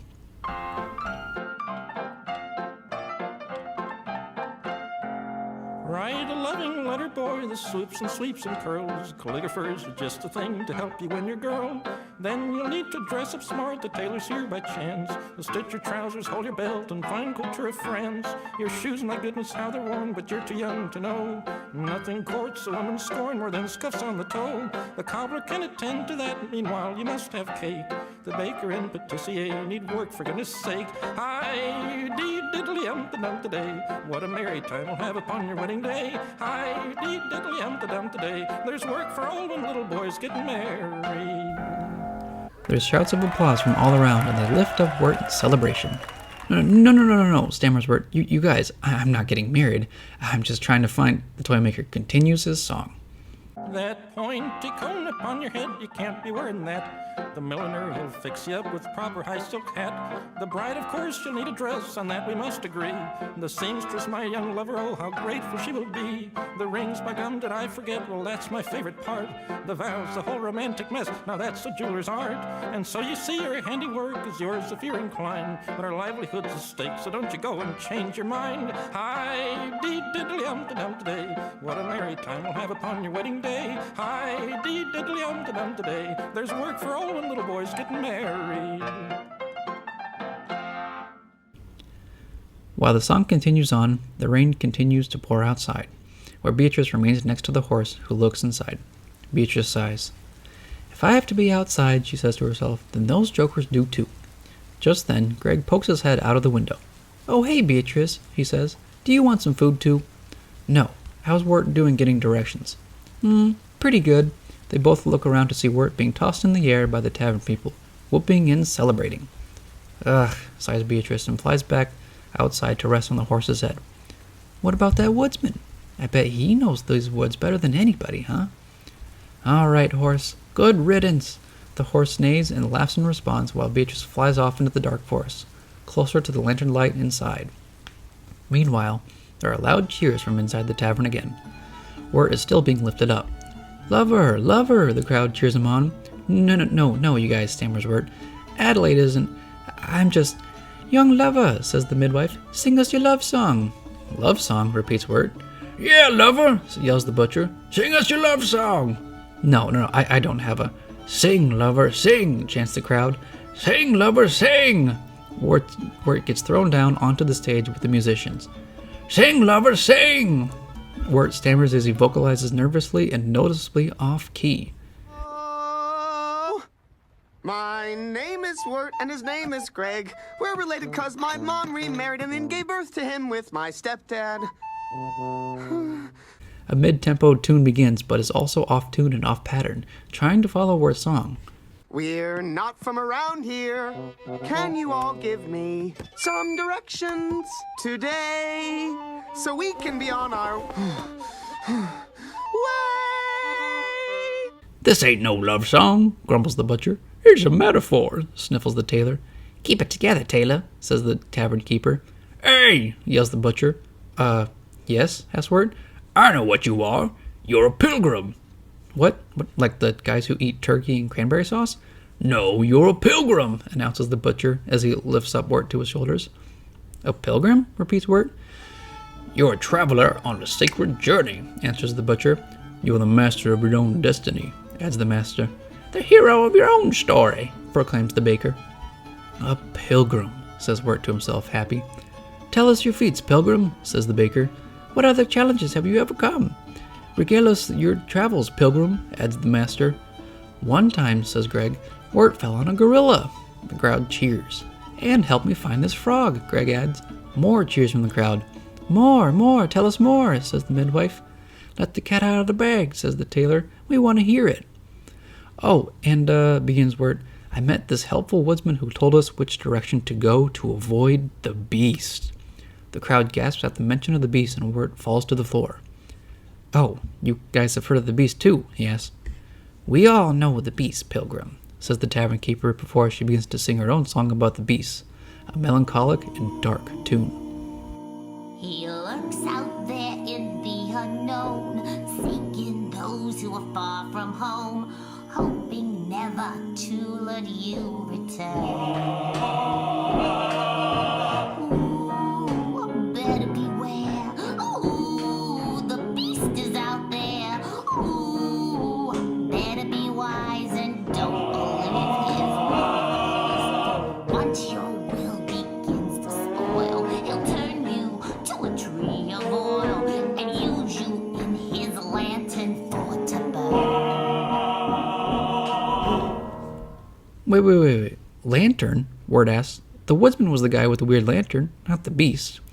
Pilgrim, says the tavern keeper. He who carries the dark lantern must be the beast. What? No, the woodsman's a good guy. He warned us of the beast and told us which direction to go to avoid him. And now you're more lost than ever, huh? Yeah, but... Oh, yeah. Hey, can you give us some directions? Our friend Beatrice is trying to take us to Adelaide of the pasture, the good woman of the woods. She can help us get home. You don't need directions, pilgrim, says the apprentice. You follow that compass inside your heart. No, says Beatrice. Says Wirt. I think we need directions. Just then, Beatrice screams from the distant trees outside. Beatrice, yells Wirt. Go save your friend and get yourself home, says the tavern keeper. The rest of the crowd cheers him on while he and Greg burst outside to try and find Beatrice. Oh boy, he says. I guess I'm really doing this. Horse, I'm just going to pretend like I can ride you, alright? Wirt opens up the stable doors, hops on top of the horse, and picks up Greg while they charge into the woods. Along the way, Wirt picks up a small lantern hung on a tree. Along the way also, through the dark woods, the wind picks up as the darkness surrounds them. Wirt spots another tree with distorted faces in the bark, as if they were carved there, representing fright and agony. Another one of those trees, says Wirt. Halt! Exclaims the woodsman. Wirt and Greg turn to see the woodsman holding his lantern in one hand and the axe in the other. It's you, says Wirt, startled. Hey, Mr. Woodsman, greets Greg. I told you to leave these woods, yells the woodsman. Wirt turns to see that beneath the woodsman is Beatrice, knocked unconscious and laying still on the roots of the trees. Beatrice, Wirt exclaims. You're turning into an edelwood tree. You were the beast all along. The woodsman stares them down just as Wirt blows out his candle. The woodsman turns frantically before he sees the horse rear up behind him. Wirt and Greg, however, have already dismounted while Wirt grabs the woodsman's legs. What is this? asks the woodsman angrily. Greg, get Beatrice, demands Wirt. Greg scoops up Beatrice but sees that the woodsman has pinned Wirt up against the tree. What are you doing? Yells the woodsman. Boys, the beast is upon you. Ah, no! Wirt kicks the lantern from the woodsman. The remnants of the lantern lights up the entirety of the edelwood tree in front of them. The woodsman gasps in horror. As he stands there in front of the flames, Wirt and Greg make their escape with Beatrice on the horse. Greg's frog holds Beatrice still. Beatrice, you all right? asks Wirt as she awakens. Yeah, responds Beatrice. I saw a weird shadow and then stupidly flew into a tree and got knocked out. Oh, well, we're all right now, Wirt assures her. Wirt was amazing, announces Greg. He sang a song, rode a horse, and saved you from the axe guy. He's the pilgrim. That's all well and good, says Beatrice, but you were supposed to get directions. I did, says Wirt. We just got directions from Fred before you woke up. Who? Asks Beatrice. Oh, Beatrice, meet Fred the horse. Nice to horse your acquaintance, greets Fred happily. You can talk? Exclaims Beatrice. Fred the horse neighs and laughs as they head deeper into the forest. Meanwhile, the woodsman has gathered his supplies again before he hears an ominous and deep voice from within the woods. It seems you're running out of oil, woodsman, sneers the beast. Why not let me take the lantern for a while? The woodsman looks into the woods to see an entirely black silhouette of a figure with glowing white eyes and what appears to be branches sticking out of its head like an antlered crown of decaying nature. Begone, beast! Yells the woodsman. I've fought you for the lantern before, and I'll fight you again. No need for violence, woodsman, but be sure to keep it lit, or your daughter's flame will go out forever. The woodsman looks at the lantern, where he hears an ethereal laugh of a child coming from it. Now, which direction did those children go? Asks the beast. You leave those children be, demands the woodsman. Beast! The beast laughs before he leaves into the woods, chanting his song. Tra-la-la-la, tra-la-la-la, brought the wood to light the fire. Tra-la-la-la, tra-la-la-la, 'tisn't much that I require.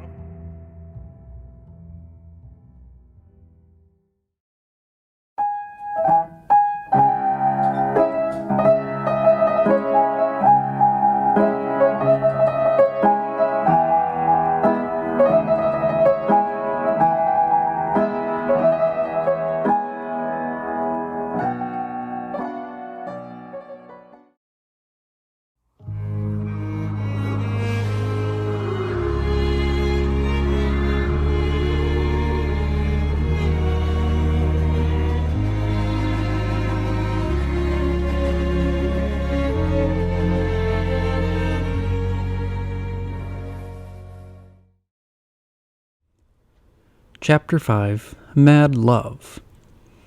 With the two brothers and Beatrice escaping safely from the ominous threats of the woodsman, the travelers end up at a large mansion nestled at the borders of the forest, where three peacocks call out loudly. Inside the mansion, there is lovely orchestral music played while Quincy Endicott, the owner of the mansion, has laid out full-course meals for Wirt, Greg, and Beatrice, while Fred stands off to the opposite side of the table. In this dining room, it is neatly decorated with full bookshelves, plenty of dishes full of food, and a warm fire in a hearth. Quincy is dressed in a fancy purple coat with pins and badges, wears a simple white bow tie, and has gray slick back hair. Yes, tea, exclaims Quincy. That's my trade, Quincy Endicott's health tea. Your tea sounds good, compliments Greg. Never touched the stuff myself. Blech, me either. Ha! Yes, it's all for the money. Yes, the money takes my mind off my troubles, the deep, soul-crushing loneliness. Yes, the more money I make, the bigger my mansion gets, the more lost I feel. Quincy sobs but instantly recovers. Why, this house is so big, I sometimes don't even know where or who I am. Greg and Beatrice look at him with worry, but Greg doesn't mind.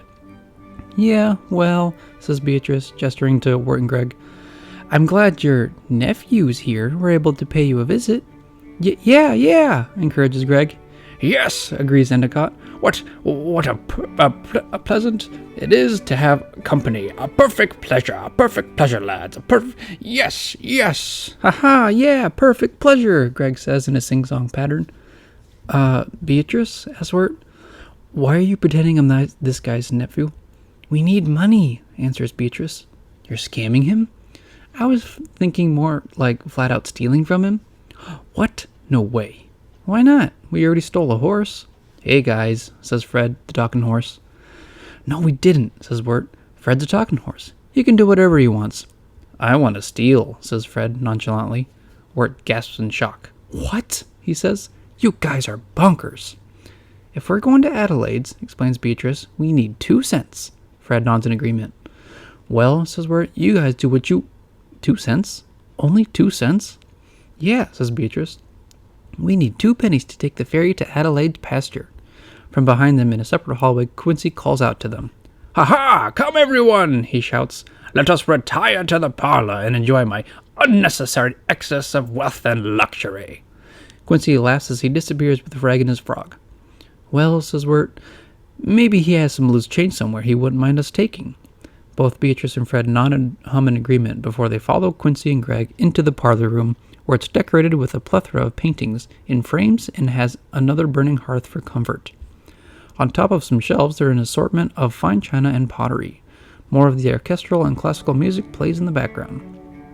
Behold, nephew, exclaims Quincy, the majesty of wealth. Ooh, says Beatrice and Fred together, examining the pottery.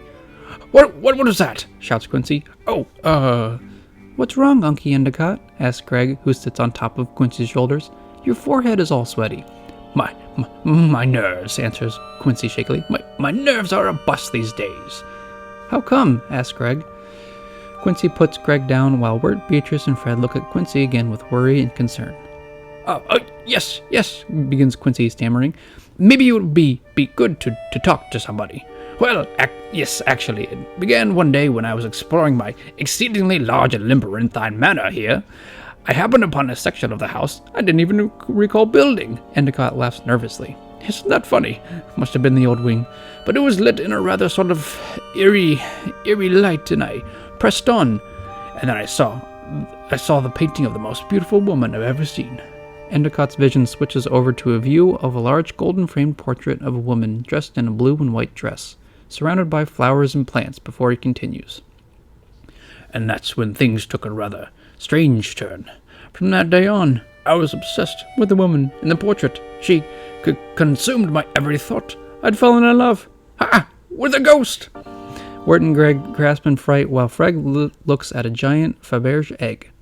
It's too big, says Beatrice, who sits on top of Fred's head. Get a grip. Oh, that must sound crazy, says Quincy. Mustn't I? Perhaps it's time for you all to leave my treasure-filled home. No, says Beatrice and Fred. Yeah, Unky, shouts Greg. I want to see the ghost. Oh, how I long to see her just once again as well, says Quincy. Yes. To the painting, announces Greg. Yes, agrees Quincy with a laugh. Oh boy, says Greg, a ghost hunt. Fred, go with them, says Beatrice. Buy me some time.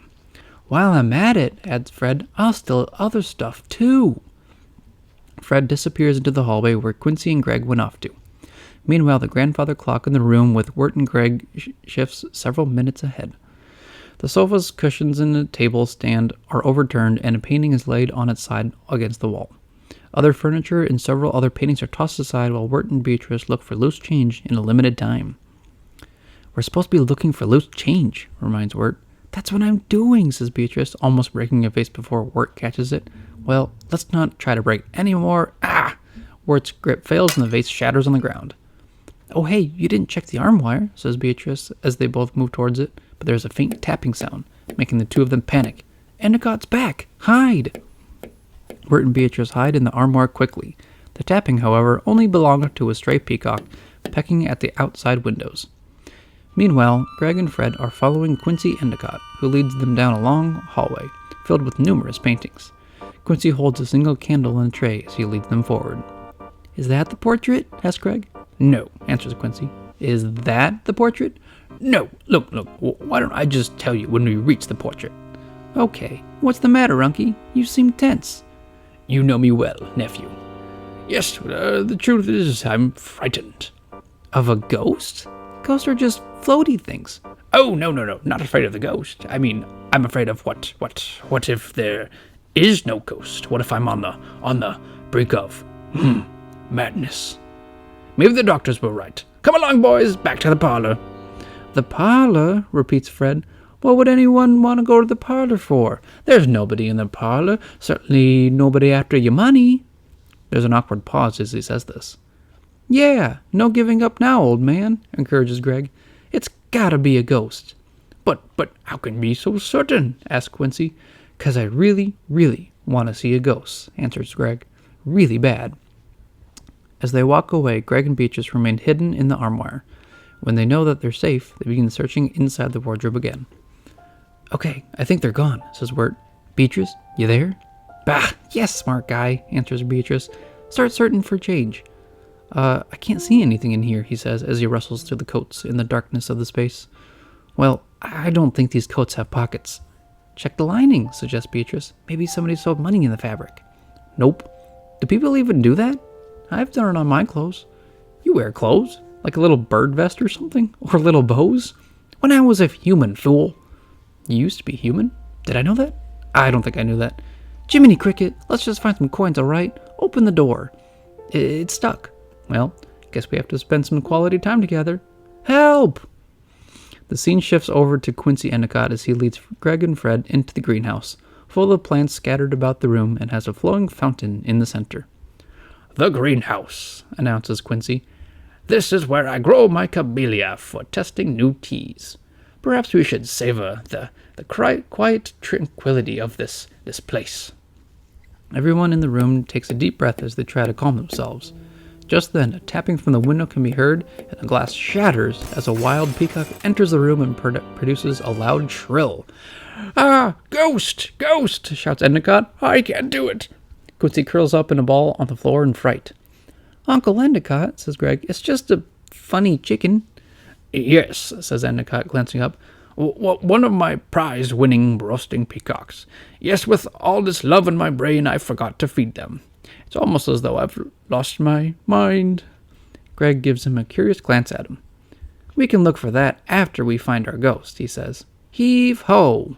Quincy laughs. Yes, yes, heave ho! Into the abyss, never to return. Anyone want to go back to the parlor? Asks Fred nervously. While the ghost hunt is activated once again, Wirt and Beatrice still remain in the armoire, wondering how to get out. Hey, are you still there? Asks Wirt. Yes, Wirt, Beatrice answers. I'm still here. So, how did you become a bluebird? Beatrice sighs in annoyance, but notices something in the distance. Hey, what's that? Don't change the subject, Wirt objects. There's a breeze coming out of here. Oh yeah, whoa, a secret entrance. Wirt lifts up a loose board where the breeze came from.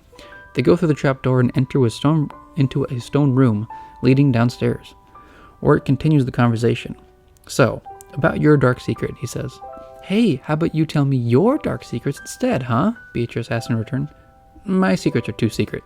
Hey, look, light. Whoa, now who's avoiding the question? You, says Wirt, grasping a small window ahead. Fine, I threw a rock at a bluebird and it cursed me and my family, and now we're all bluebirds. Happy? Now you go. Wirt looks at Beatrice with concern. Whoa, your whole family? Yeah. Is that why you're going to Adelaide's? To fix things? That was the plan, but yeah, that was the plan. It'll all work out.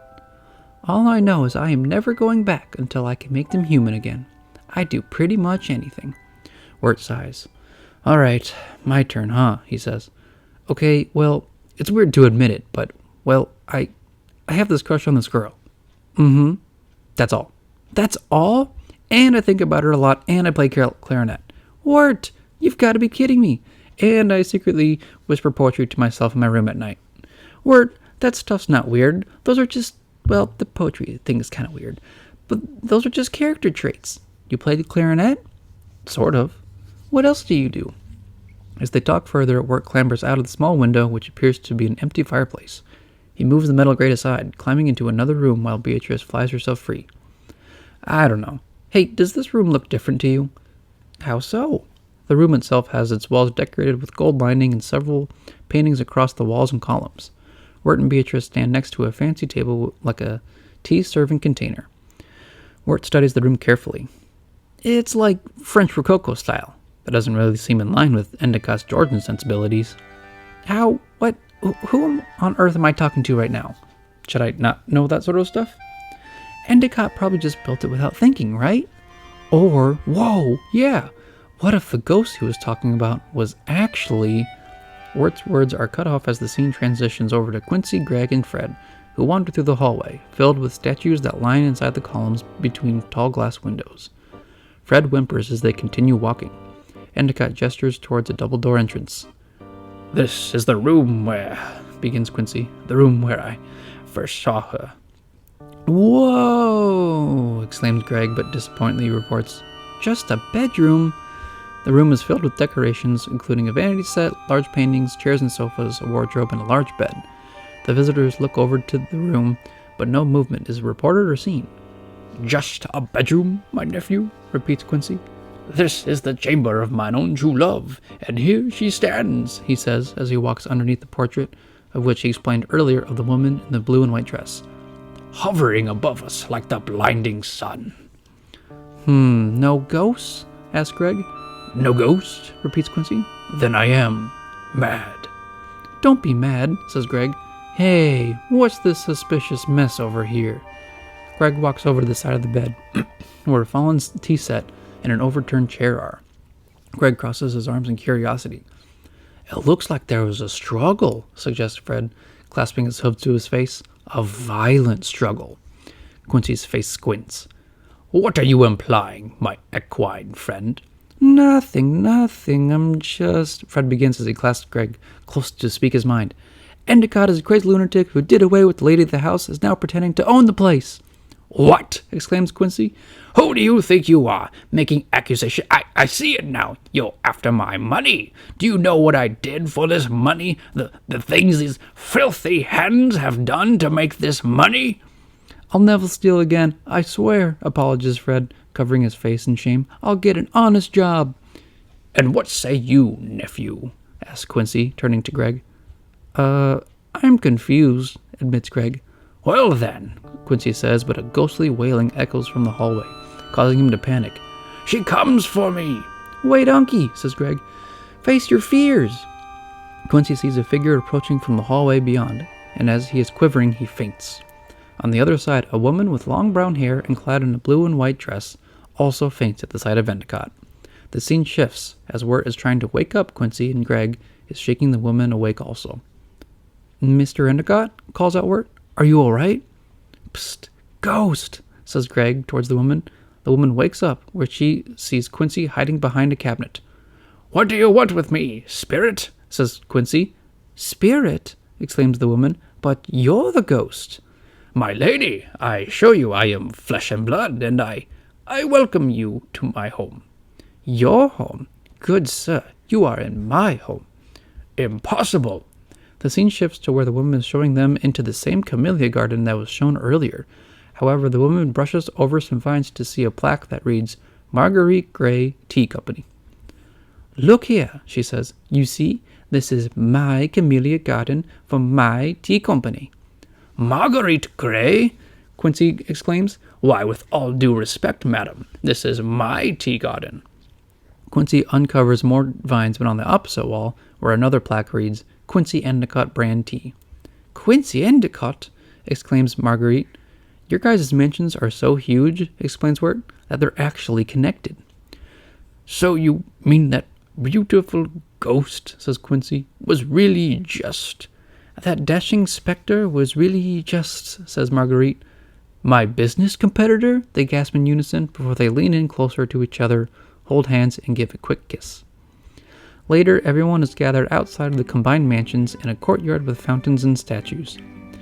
It's daytime, but even with new friends made, the adventurers need to depart. Fred has 2 barrels attached to his saddle, waiting for Quincy and Marguerite. "Well, Greg, my boy," announces Quincy, "I can't thank you enough for helping me to face my fears. You're a sweet boy with good sense. Take this penny and start your fortune." "And here's one from me as well," adds Marguerite. Quincy and Marguerite hand Greg 1 penny each. "Hey, nice," compliments Wirt. "Now we can ride the ferry." "Well, everybody, I think it's time we head to Adelaide of the pasture, the good woman of the woods. What about you, Fred? Are you coming with us?" "No, thanks," says Fred humbly. "I've got a real job now, as an official tea horse." "Well then, I guess that's it," concludes Wirt. "Off you go, the lot of you," says Quincy. "Goodbye," all 3 of them say together. Wirt, Greg, and Beatrice head out through the Golden Gate and walk past well-trimmed shrubberies and another fountain. "And don't forget to buy Endicott Brand Tea," chimes in Fred. "Hey, Wirt," says Beatrice as they walk. "You did good back there." "Yeah?" he says. You got a lot more going for you than I thought. Huh? Wirt and Beatrice look over at Greg, who tosses his coins into a murky fountain, where one of the 2 catfish inside swallows the coins whole. Greg, gasps Wirt, our pennies! Why did you do that? 'Cause Uncle Endicott pegged me all wrong, responds Greg grimly. I've got no sense at all. Greg's frog ribbits from underneath the silver teapot.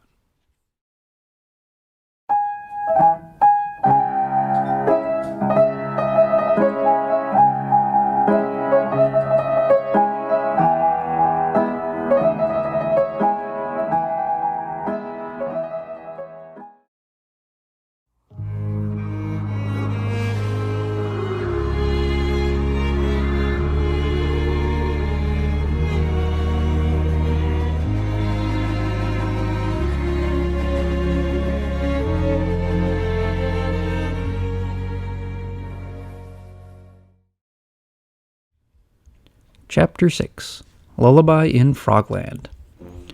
Fortunately for Wirt, Greg, and Beatrice, they managed to climb aboard the ferry, drifting swiftly through a river between fields of corn and a forest.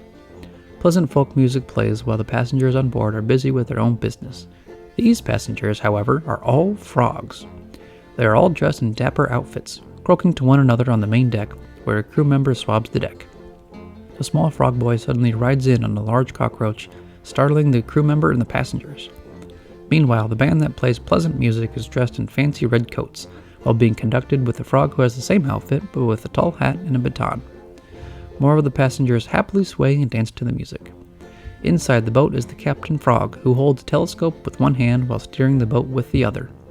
His constable sleeps atop a stool, drooling in deep sleep. The captain pulls a lever where a loud whistle sounds, startling the constable. Back on the deck, a few older gentle frogs are smoking bubble pipes blissfully.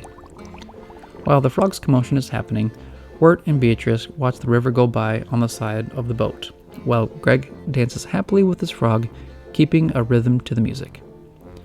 Ah, what a nice way to spend our last day, says Wirt, going to Adelaide's house. Our journey is finally over. Pretty soon I'll be back home. I won't have to worry about that woodsman or that beast or whatever, and you won't have to put up with us anymore. Bet you're pretty happy, huh, Beatrice? Beatrice pauses for a moment as she looks worried. Huh? Oh, yeah, sure. You alright? Asks Wirt. You sound uncharacteristically wistful. What? Oh, sorry, just thinking. Wirt mumbles with concern. From behind him, Greg begins to sing about Adelaide once again. Oh, we're going to the pasture to meet Adelaide and ask her if she has a way to send us back where we came from. I don't know who she is or how she is or when or why she is, but as for where she is where we will go. To Adelaide, Adelaide. Come Come on and join the Adelaide parade. Adelaide, to Adelaide. We're going to Adelaide's house today. Wirt laughs whimsically as he accidentally trips and falls. He stands back up in delight. Boy, finally going home, he says. Beatrice sighs as she looks out at the river again. Hey, what's with Beatrice? Asks Wirt to Greg. I don't know, shrugs Greg. What's with George Washington being naked? What? Says Wirt as Greg's frogs turn around, standing on 2 feet. All the other frogs are dressed up nice, explains Greg. Wirt looks over the rest of the frogs, who are dressed up nicely and still croaking to one another. He's an outcast, continues Greg, and he's cold. Feel these cold feet. Greg's frog shivers in the breeze. No, he's supposed to be cold, Greg, says Wirt. He's a frog. But he's our frog. Well, he's not my frog, or she's not my frog. We don't really know its gender. Come on, George, gasped Greg. You're a manly frog, and you need some socks. Greg's frog croaks in response. Just then, a loud whistle sounds, and 2 constables dressed in blue button-up uniforms point and spot the intruders. One of them has a baton. Uh-oh, says Wirt. Looks like we're in trouble. Greg gasps. It's 'cause the president is nude, he yells. It's probably because you snuck on without paying, says Beatrice. Oh, yeah, says Wirt, but that's because Greg threw all our money away. Take him, not me. Wirt, Greg, and Beatrice make a run for it, while Greg leads his frog with them. They rush past a couple who are taking their photos and accidentally crash into a waiter who carries a tray full of flies. The meal soars into the sky, and 3 fortunate frogs catch the flies instantly. Wirt leads them down the side of the boat before tricking the constables by riding the water wheel backwards and going the opposite direction. They crash another photo shoot where a couple is holding a handful of tadpoles, representing their children. They knock into the couple, scattering the tadpoles everywhere. "Tadpoles!" exclaims Greg. "Your babies!" They manage to escape around the corner before one of the constables slips and falls because of the tadpoles. He continues to whistle angrily. Wirt and the company run through the helm. Greg stops for a second to salute the captain before he continues running. The constables run into the helm also, and likewise salute the captain before pursuing the stowaways again. Wirt leads them into a storage room, quickly coming out in a poor disguise as a single band member under the red coat, holding a drum. Greg's frog is on top, representing the band member, while Wirt and Beatrice are inside the coat, and Greg is inside the drum. Grumbles the constable, tapping his baton in suspicion. "Good day, begins Wirt, moving Greg's frog's lips with his own hands.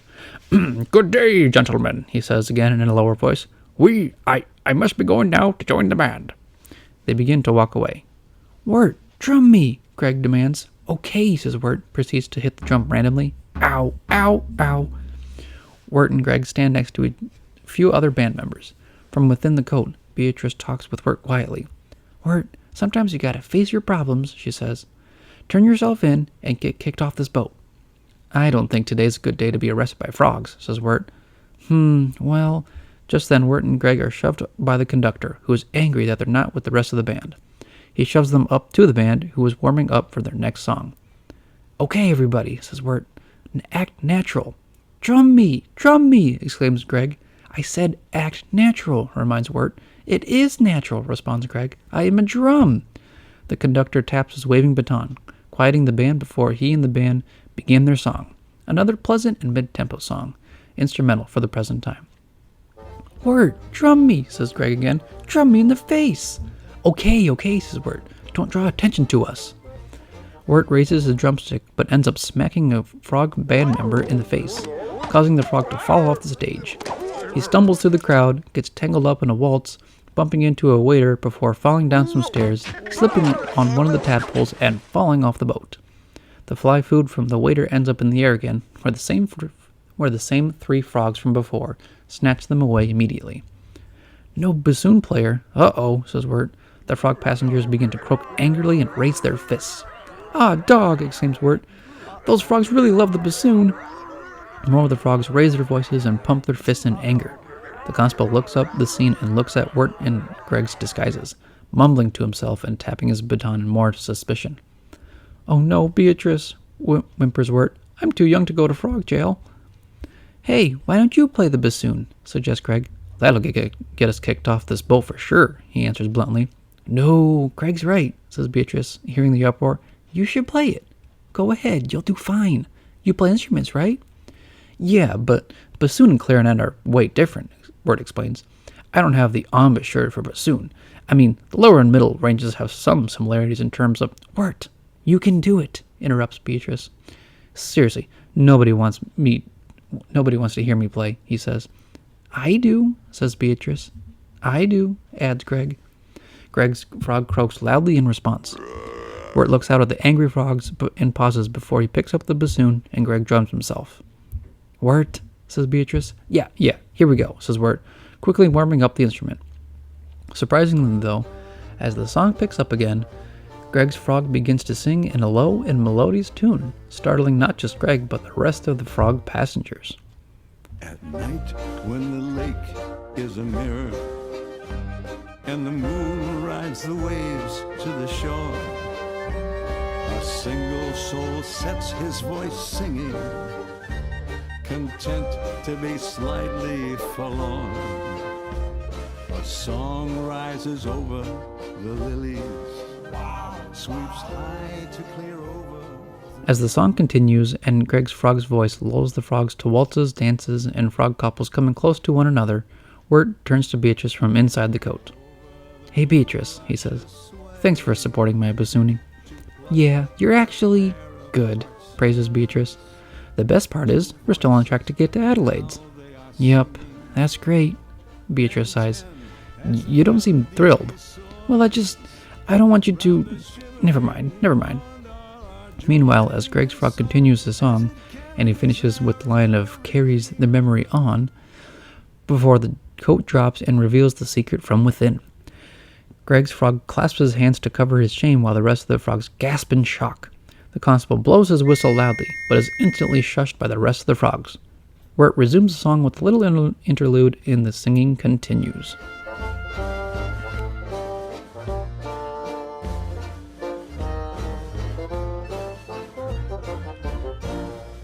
Over the treetops and mountains, over the blackened ravines, then softly it falls by a house near a stream, and over the garden wall to thee.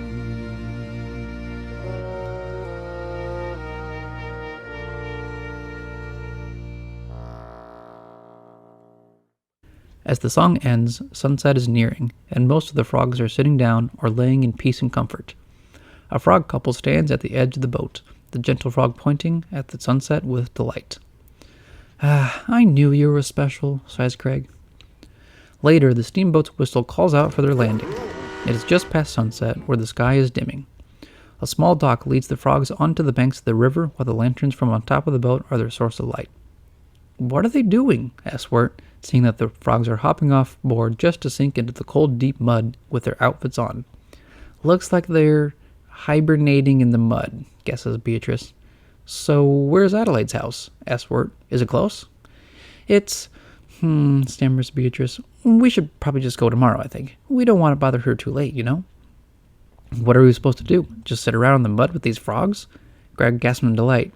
"I call that mud over there," he calls out, splashing deep into the mud along with his frog. "Ha-ha! Yeah!" As Wirt, Greg, and Beatrice wait out the night, they sit around a small campfire while the other frogs are deep asleep. Greg is covered in dried mud.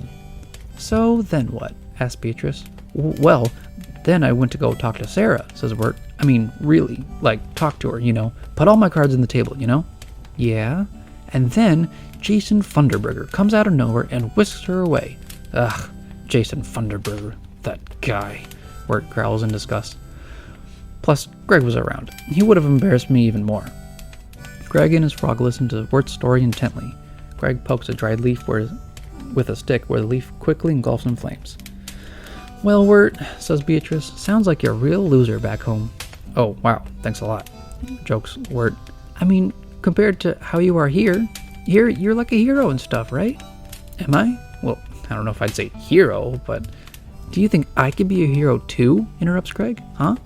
Greg looks over to see that his frog has walked over to a group of friendly frogs who end up offering him a record contract for his singing. "You done good, Mr. President," compliments Greg, watching his frog. "You done good." "If I was you," continues Beatrice, "I wouldn't even want to go back home." "Yeah, but I can't stay here forever," admits Wirt. "Why not?" Why not? Because I can't just... maybe it is better to stay here." "Great, then it's agreed," says Beatrice quickly. "We're not going to Adelaide's. Good night, Wirt." "Oh, what?" "Oh, good night, Beatrice," Wirt says softly. Later in the night, when everyone is asleep, Beatrice wakes up and peeks to see that Wirt and Greg are still asleep.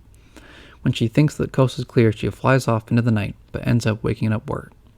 "Beatrice," whispers Wirt. "Greg, wake up." "Huh?" says Greg, as he's nudged awake, still covered in mud. "Beatrice took off," he said. "What? Come on."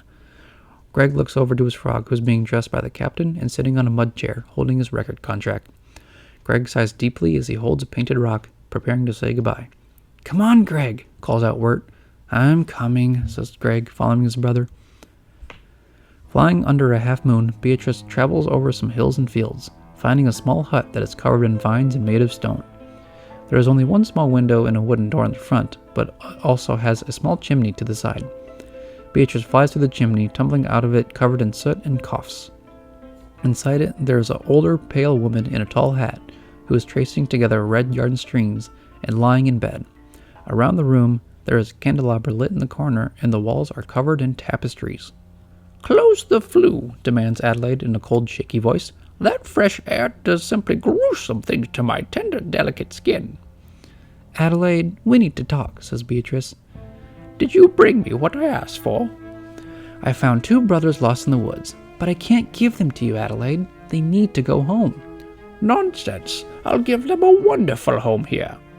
That's what you said, but can't you see I'm sick and helpless? Adelaide covers her face and imitates coughing and sneezing poorly. I'm all alone in the world, continues Adelaide. I want a child servant. Servant?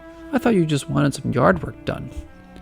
Our arrangement, says Adelaide, coming out of bed, where she is clad in a red dress, was for you to bring me a child servant, and then I give you the scissors, she says, bringing out a pair of golden scissors designed with one side being a bird's feather. To snip, snip, snip your family's wings away to bring them human again. What if I became your servant? Ha! I need a big, strong child. You can turn me into a human, can't you? Ah, yes, scissors. Yeah. So give me the scissors, and I'll go help my family. Beatrice gasps as she hears the door open, and Wirt and Greg enter the room to see her talking with Adelaide. Wirt, Beatrice exclaims. Close the door, demands Adelaide. I'll catch my death of cold. What's going on? asks Wirt, worried. You shouldn't be here, says Beatrice. Adelaide? Wirt asks curiously. Welcome home, children, says Adelaide, as she pulls on some string behind her, entangling the 2 brothers at once. Beatrice, what? shouts Wirt. I thought we were friends. And now they're mine, announces Adelaide. And once I've filled their head with wool, they'll become just like little sheep and follow my every command. All along, you've been leading us to this crazy lady? Wirt asked furiously. I do as he commands, continues Adelaide, the voice of the night, the beast of eternal darkness. Beatrice grunts from behind as she opens up the small window, snuffing out the candle's light, and where Adelaide begins to panic. What are you doing? Yells Adelaide. The night air is poisonous. Breathe it in, lady, says Beatrice. Wirt, Greg, let's go. Adelaide runs to the window. She begins to smoke from within her, and her skin begins to melt like candle wax. The deadly air! Adelaide screams. Whoa, geez, exclaims Beatrice. She wasn't kidding. The fresh air! Oh! Adelaide screams the last time before melting into a puddle, surrounded by black smoke. Wirt! Greg! Beatrice calls out as she notices that both of them have already escaped and ran out the door. Greg! Wirt! It wasn't what it looked like. I was just... Please come back. Beatrice begins to cry as more smoke pours out from the house. She is left alone outside of the house at the beginning of a field. On the other hand, Wirt grumbles to himself as he and Greg are quietly walking through another trail in the dark forest. Wirt, what about Beatrice? Greg asks. Mumbles Wirt. I shouldn't have trusted anyone. Suddenly there's a loud croak from behind them. Huh? Greg turns around to his frog jumping towards them from the mist of the forest. Benjamin Franklin! The frog croaks loudly as Greg happily picks him back up. Hurry it up, Greg, says Wirt solemnly as they both begin to walk deeper into the forest.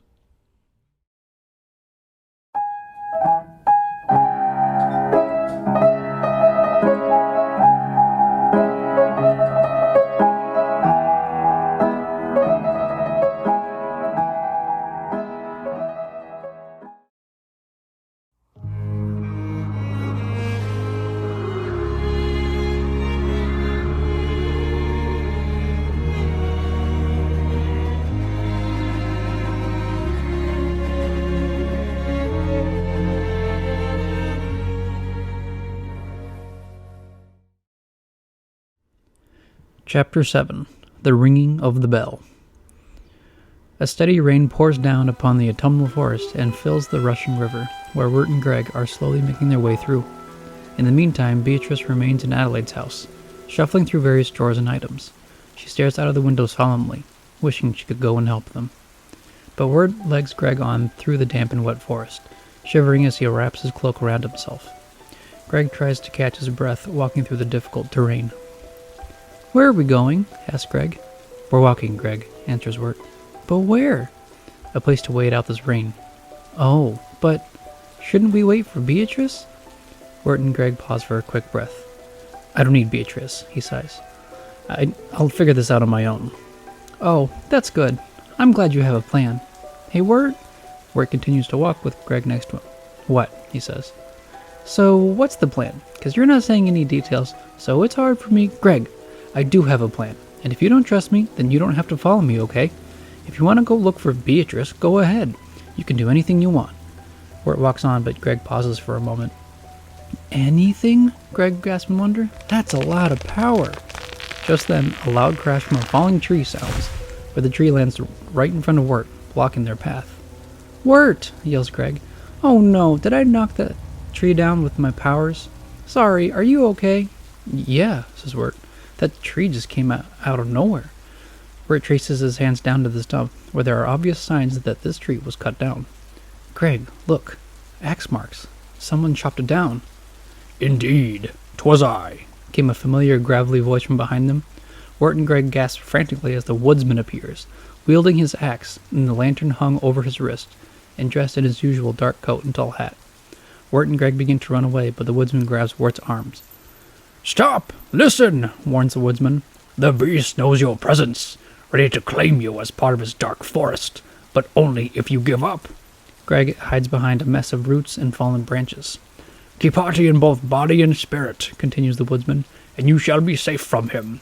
Fall ill or lose hope, and your life shall pass into his crooked hands.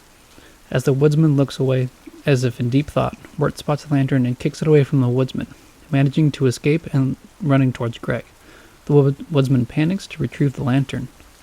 Children, please heed my warning, he calls out to them. Boys, beware the beast. Wirt and Greg stumble through a bramble of roots and sticks, but make their way out of the mess and further into the forest. Just then, in the depths of the woods near to the woodsman, a deep, ominous voice calls out to him. Woodsman, it says, appearing behind a tree, its black silhouette hiding most of its body, showing only extensive antlers that resemble sticks and glaring at the woodsman with glowing white eyes. we should talk, says the beast. The woodsman glares at him with suspicion as thunder rolls through the heavy rain. Meanwhile, Wirt and Greg continue running until they find a small stone wall and clamber over it, out of breath. I think we lost him, guesses Wirt. Ha-ha! You got him with the old kickaroo, cheers Greg. See? I got it under control. I don't need Beatrice. Now, to find some place to wait out this rain. Wirt scans through the forest. As long as it's not that old broken down... Shh! It's perfect. Come on, Greg. Wirt and Greg both spot a run-down house, made out of a stone structure with a front door, windows, and loose or even missing boards as the ceiling. Trees have already begun to twist into the house, and the fence around its rough yard is bent and broken. Mist settles all around the brothers and across the house and its yard. Wirt? Sighs Greg, but watches as Wirt walks toward it. Ain't that just the way? Greg follows Wirt into the house, where the inside is surprisingly comforting. Wirt is lighting various candles that are set on tables and shelves, while a lantern with engraving on it sits on one table. Greg dances around near to a fire that's burning in a hearth that has a pot over top of it. Different sizes of baskets can be found next to the fireplace. Greg's frog rivets and croaks as Greg dances and hums to himself. This place isn't so bad, huh? Admits Wirt. Maybe, says Greg. Dum-da-dum-da-dum-da-dum. Hey, get that frog out of your pants. He can do what he wants. Hey, what's in these old baskets? Whoa! What? Wirt calls out as he walks over to them. We're rich! What? Look, it's full of black turtles. We're turtle rich! From inside one of the baskets, hundreds of black turtles are wriggling and climbing over each other. Greg gives one of them a small handshake and smiles down at them. Wirt groans in disappointment. You know, says Wirt, it's kind of funny finding a basket of turtle in an abandoned house, huh? Ha-ha, yeah, laughs Greg. Greg, not that kind of funny. Huh? Oh. From behind them, a door opens and a soft voice startles them. Auntie? asks the voice. Auntie, I finished sorting... Wirt and Greg turn around to see a pale younger woman wearing a blue dress and a white bonnet over her dark brown hair. She gasps at seeing the visitors. Who are you? She asks. We're burglars, shouts Greg. No, stammers Wirt, waving his hands. We're not. We just needed to get out of the rain, and we thought this place was abandoned. So we came here to burgle your turts, interrupted Greg. No, it's not true, says Wirt, trying to cover Greg's mouth. It is true, says Greg as Wirt wrestles him to the ground. Oh, okay, I give up. Ha, see? I believe you, says the woman, but looks worried. But please hide. Hide yourselves at once. Auntie Whispers is coming soon. What? asks Wirt, but they all gasp as they hear footsteps approaching. The doorknob rattles as someone from outside is coming in. Wirt and Greg quickly hop into one of the baskets while the woman stands in the room.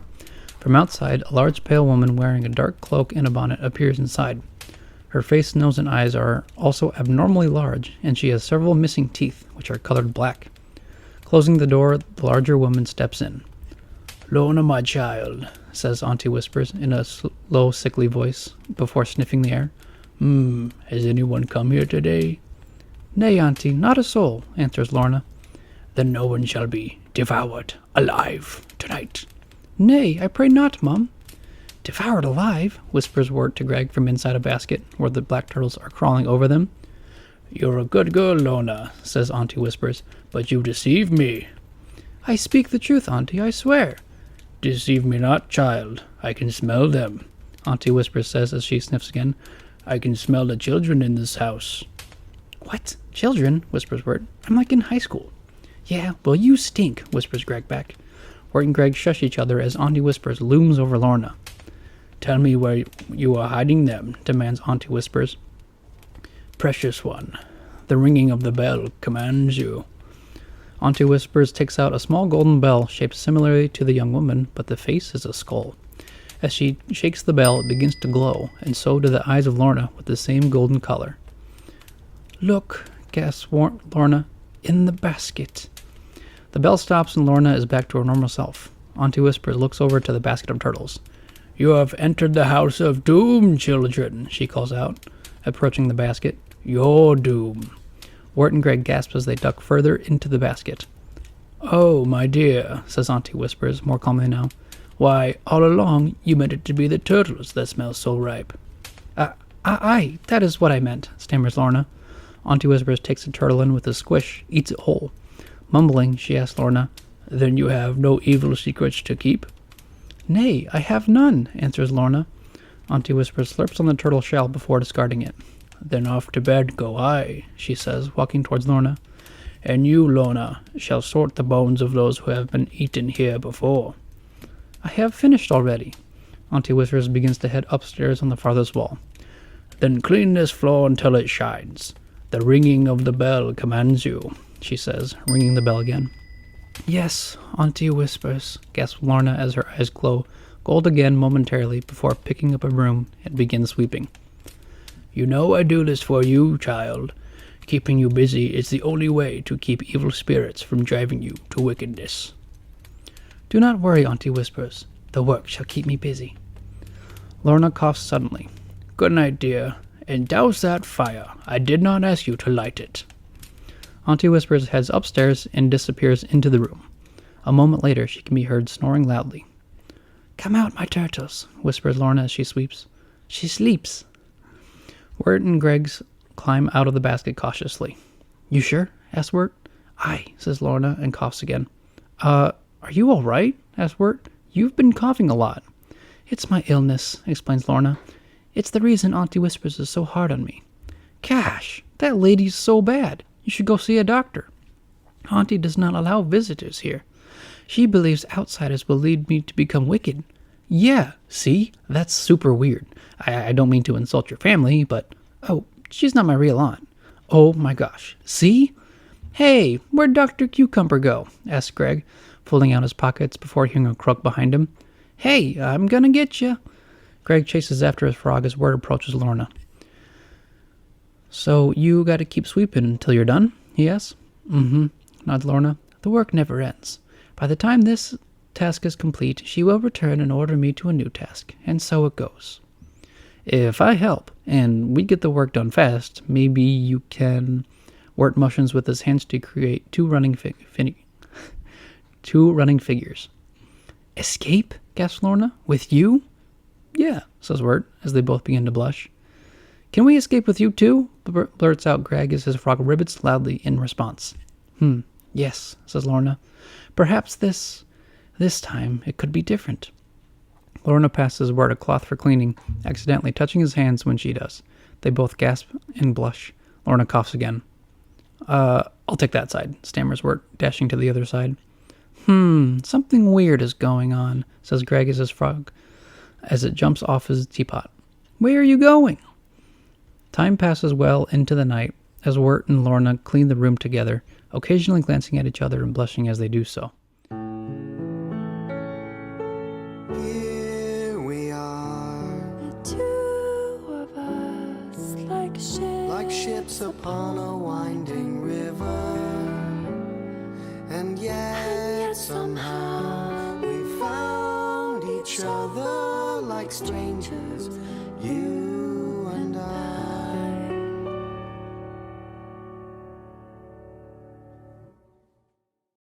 The work to be done doesn't seem as strenuous as they work together. Greg watches them clean and shakes his head before his frog decides to hop up the stairs where Ani Whispers disappeared earlier. Hey, Greg calls out, following his frog. You can run, and you can hide. Paging Dr. Cucumber. You're needed in the operating room. Greg's eyes widen in fright before he hears his frog ribbit again, and the bell sounds faintly. Well, says Wirt, looks pretty done. I think we're done. Greg yells out as he and his frog are being chased down by Ani Whispers. Why have you come here? She demands. Greg runs back towards Wirt and Lorna. You shan't remain alive for long in this house, warns Auntie Whispers. I'm warning you, children. Keep away from my Lorna, or you shall be hastily gobbled up. We don't want no trouble, lady, stammers Wirt, extending his hand. Let's just talk it out. I'm Wirt.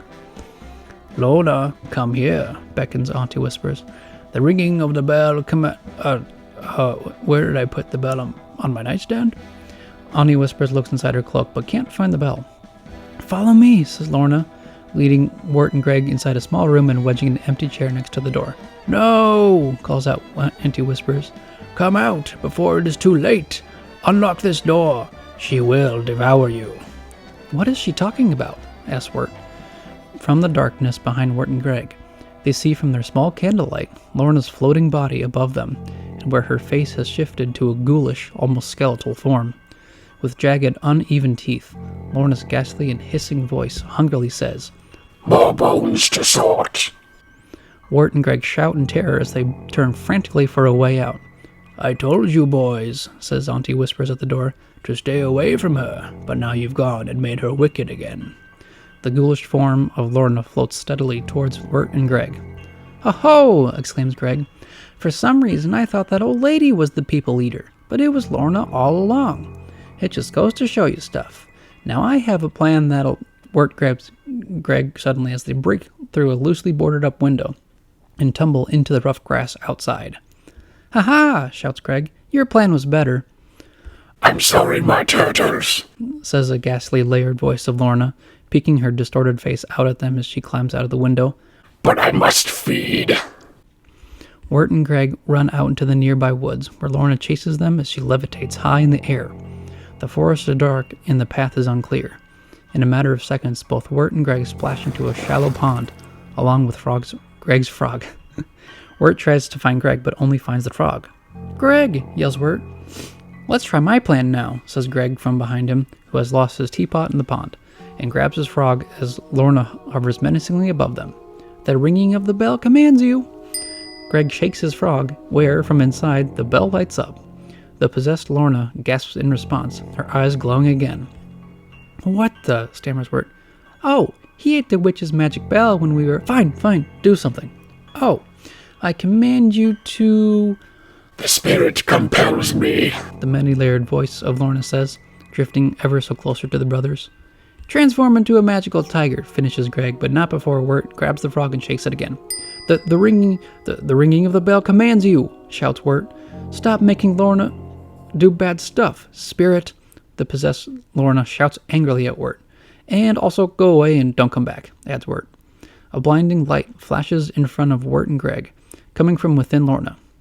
In a short moment, Lorna's regular body thumps onto the ground. Lorna, calls out Wirt. Lorna! Wirt, look, says Greg. Wirt and Greg look over to see the evil spirit, a blue skull, roar in defeat before promptly disappearing into the night sky. Wirt approaches Lorna, who lays in a short field of flowers. Wirt, you saved me, she says weakly. Lorna? Calls out Auntie Whispers from behind them.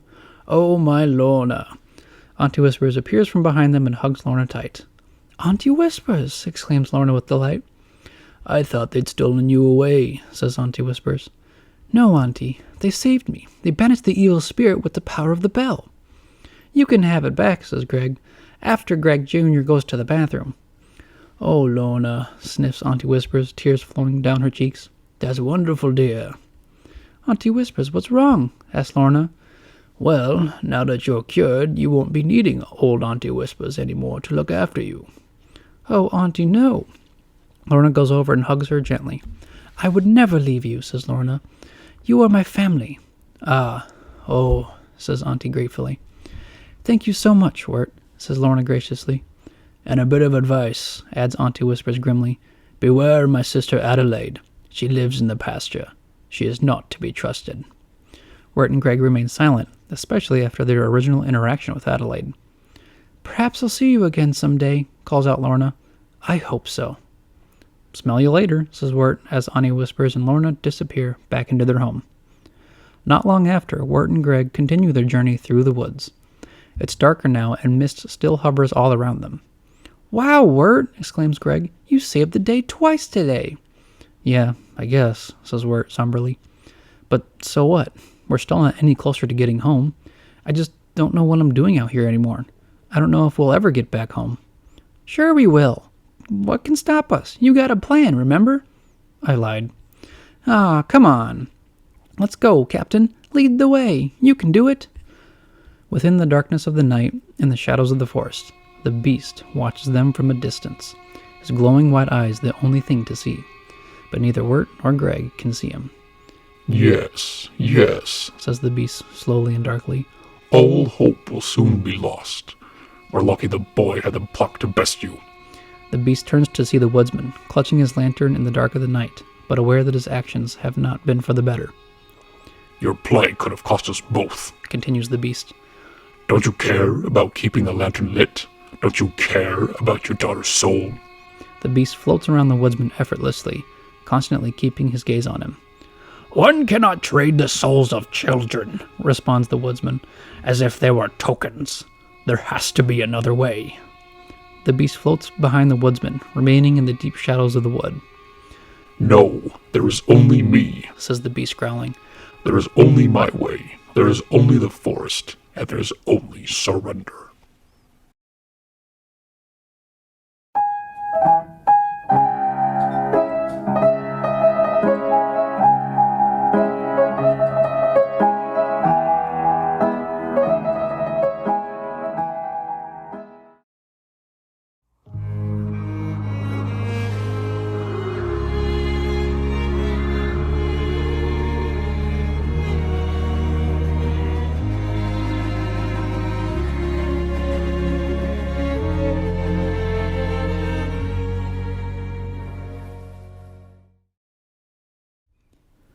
Chapter 8. Babes in the Woods. After the rain, the forest is thick with fog and mystery. Beatrice has left Adelaide's house in search of Wirt and Greg, flying through the unknown trails of the woods, worried that she can't locate them. From within the woods is a murky swamp where a fish inside of a small rowboat is fishing. It spots Wirt and Greg's frog inside of a wooden box, with Greg rowing with a makeshift boat with a wooden guitar. Wirt sits inside, solemn and quiet, while Greg's frog keeps a lookout ahead. Home, calls out Greg. Home? Home. Could be around any corner. From a distance, Greg hears the chilling voice of the beast, singing in his operatic voice. Hey, Captain, gasps Greg. Do you hear that singing? Greg's frog croaks to answer. Not you, Skipper, says Greg. I'm talking to the captain. The frog croaks again. Captain Wirt, do you know who's singing? I don't know much of anything anymore, answers Wirt grimly. Oh, says Greg, letting go of the guitar. Did you know that dinosaurs had big ears, but everyone forgot because dinosaur ears don't have bones? No, I didn't know that, Greg. That's because it's a rock fact. Greg pulls out his painted rock with a silly face on it and holds it up. Both Wirt and Greg hear the beast singing again from the distance. The beast, says Wirt. It must be the beast out there, the obsidian cricket of our inevitable twilight, singing our requiem. Yeah, must be a really fat cricket. Just then their boat bumps into the shore of the pond that they've been traveling through. Greg busts out a small bugle and blows it in a triumphant fashion as he and Wirt stumble onto land. "Look, we've reached land," calls out Greg. "Feel the dirt. Ah, smell that tree. We must be almost there." "Greg," says Wirt. "Yes, Wirt? Can we please stop pretending we're gonna get home?" "Huh? Can we admit that we're lost for good? That this fog is deeper than we can ever understand? That we are but wayward leaves, scattered to the air by an indifferent wind? Can we just admit we're never going to get back home, Greg? Can we do that?" "Wirt, you can do anything if you set your mind to it. That's what the old people say." "Well, then let's do that." "Yes, sir, Captain." Greg plays the bugle again as his frog holds it in place. "Greg," yells Wirt, "you need to stop acting ridiculous all the time." "Huh?" asks Greg. "Look, do you even know why we got lost in the first place? It's because you were goofing around and getting into trouble like you always do." "Really? It was all my fault?" "Yeah, so it's not my job to get us home, okay?" "Are you saying that I should be the leader?" "I don't care what you do." "But if I'm the leader, what are you going to be?" "I'll be asleep." "Wow. Well, then I better take a nap too," says Greg as he bundles up a pile of leaves, placing them first on Wirt and then on top of himself, as they both huddle closely in between the roots of a tree. "I need to dream up a good way of leading us home. Thanks for trusting me, Wirt. Don't worry, I won't let you down. I'll be a good leader. Good night." Greg breathes in deeply as Wirt turns his back on Greg, trying to curl up to sleep. Greg looks up past the canopies of the forest and finds the night sky. "Star, oh star, up in the sky," chants Greg. "Guide my dreams with light that shines. Help me know just what to do to get Wirt home and also me too. And if you don't, I don't care. I'll pull down your underwear." Greg's voice fades as the scene fades from the misty forest up into the starry night sky. A bright star shines upon the forest as faces of what seems like angels and cherubs appear. A brilliant operatic voice sings as the light and the angelic faces of children surround the brothers and Greg's frog too. "Psst! Hey!" calls out one of the cherubs. "Huh? Whoa!" says Greg, who appears to be awake, but only his spectral image joins the chorus of angelic children while he floats high up into the clouds, finding a small donkey pulling a bed. Greg's spectral image hops onto the bed, but the donkey rushes off with him. Along the way, they pass a half moon and travel over the clouds, where Greg scoops up part of the cloud, making a mustache and beard on himself. There's a ringing sounded in the background, and there is a flash of bright light. Greg is then introduced to the Cloud City, where the donkey rides up and over a couple bumpy hills, pulling Greg along with the bed. The environment itself is in the clouds, and Greg is introduced immediately with a variety of characters, including the faces of the angelic children. Some of these characters include a running rabbit, a dancing pizza, a gnome holding a lantern, a duck with short wings, and a running friendly lion. Up ahead, Greg spots 3 young figures, with clocks on their shirts and wearing pointy, white, almost paper-like hats. They look at the clock worriedly. Labeled above them with a hand pointing at them, it reads, "Reception Committee." The donkey stops its travels, leaving Greg to gasp at its surroundings, filled with various people and animals, all of them happy and congratulating Greg for his arrival. "Hey everybody," calls out Greg. "Welcome to Cloud City," everyone responds. Thank you. My name's Greg. What are yours?" We're the Cloud City Reception Committee, and we are here to welcome thee. Yay! There's a cheer and applause after they sing. "Oh wow, neat," compliments Greg. And we're the Cloud City Auxiliary Reception Committee, and we are also here to welcome thee. "Thank you," says Greg humbly. We're the hippopotamus, giraffe, and monkey, and we are committee number 3. "Okay," says Greg. "Are there more?" Scary music begins to play as a sad and ominous-looking human-faced dog with a storm cloud hanging over its head is shown. The music cuts off. "Well, that's enough," says Greg. "So what brings you to Cloud City?" asks the Cloud City Reception Committee. "Well," says Greg, "I'm supposed to be a leader, but I don't know how." "Why don't you lead our band in a song?" everyone asks in unison. "Okay," responds Greg happily as he takes a baton stick, waving it to direct the multiple animals and people in a pleasant up-tempo song. In the process, all of the cloud characters dance and sing and include Greg in their friendly song.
As the song plays, Greg is dancing and being paraded by the Cloud City citizens, praised for his presence as he leads their song.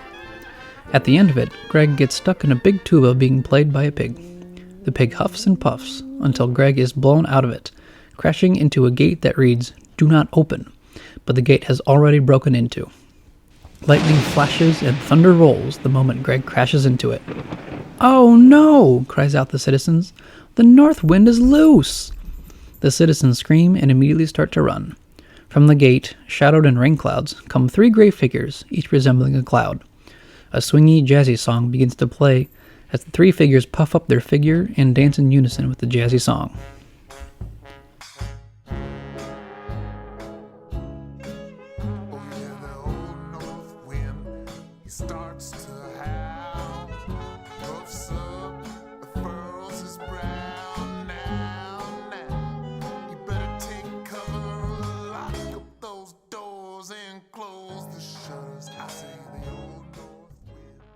Cherubs begin to hide in their cloud houses, doing exactly as the song suggests.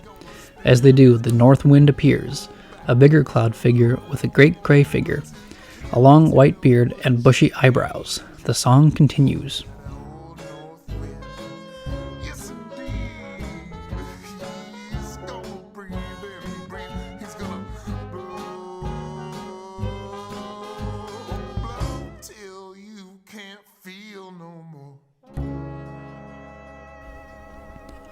As he appears, he blows with a ferocious wind. In a split second, he turns into a small tornado, blowing more wind and causing the hats of the citizens to fly off first before they begin to tumble through the air and across the clouds, startling Greg. With a quick response, Greg finds a lone cannon, and he fires it at the north wind. Effortlessly, the north wind blows the cannonballs away. But since this is the spectral figure of Greg, the scene shifts over to where Wirt and Greg are physically, where a cold wind drifts over them, causing them to shiver in their deep sleep. Lightning flashes and the wind gets worse. Among the storm, Beatrice can be seen flying through the storm. She calls out to them, "Wirt, Greg, is anyone out there?" But the thunder crashes and the lightning reveals a scary owl, startling Beatrice, who flies elsewhere. The storm worsens and the wind turns into snow, lightly drifting on top of the brothers and Greg's frog, beginning to freeze them. The old north wind laughs evilly in front of Greg's spectral self. Spinning into a miniature tornado, he sends it over to startle the Cloud City citizens and shocks Greg, who turns it into an even fight. "Hey, North Wind!" shouts Greg and blows raspberries at him with his tongue out. Grumbles North Wind. "I don't like that one bit. That makes me mad." The North Wind chases Greg over small gaps of the cloud and then to a tree, where Greg escapes through the inside. But the north wind causes a wind to throw Greg out and into a small house. Sounds of a violent struggle can be heard from within, where the Cloud City citizens gather around murmuring.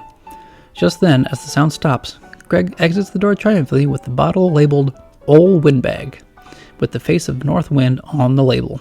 Greg laughs with his victory in hand. The crowd cheers him on before an angelic, womanly figure from the clouds arrive, surrounded in light. Greg gasps in wonder. "Hello, Gregory," says the Queen of the Clouds, doves flying gently over her head. "Hello," greets Greg kindly. "I am the Queen of the Clouds. Thank you for saving my city." "You're welcome. I shall grant you one wish." what do you wish for most of all? Well, I'm supposed to be the leader, but I don't know how to get home. Do you know? Of course. If you wish, I can certainly send you home. Great, let's go get Wirt. I'm sorry, Gregory, but Wirt cannot go with you. He is too lost. The queen waves a small wand in her hand, showing Greg an image of Wirt with small roots twisting around his body at the base of the tree where they are sleeping. Greg gasps at the sight. But anything is possible if you set your mind to it, right? Asks Greg. See how the Edelwood grows around him, explains the queen. The beast has claimed him already. Oh, I should have been leading better. I was goofing off again, like always. And now we're stuck here. Isn't there anything I can do? I'm sorry, Gregory. Wirt's fate lies solely in the beast's hands now. Then I know what to wish for. Greg beckons the queen closer and whispers in her ear. She gasps at his response. Are you sure? She asks. Greg nods in approval. Then it shall be done, she says with dismay. There is a short twinkle in the stars before the scene cuts back to the corporeal selves of Wirt and Greg. All around them, snow has piled up. Wirt is partially covered in snow and leaves and still has roots and branches wrapped around him. He shivers as Greg approaches him. Hey, Wirt, says Greg. Shh, whispers Wirt. I'm trying to sleep. Okay, you sleep. I'm sorry I got us lost, Wirt. Will you take care of Ronald for me? Okay, I have to go now. Goodbye, Wirt. Greg leaves Wirt to head into the forest, where the ominous shadowy silhouette of the beast lurks inside. Yes, come, Gregory, beckons the beast. There is much to be done. And then you'll show us the way home, right? asks Greg. Of course. We made a promise, didn't we? says the beast, slightly chuckling as he does. Greg? mumbles Wirt, tossing and turning over before he wakes up. Greg? Greg! Where did he go? No, Greg! Wirt snaps off the vines and twigs he was wrapped in and runs into the cold, snowy forest.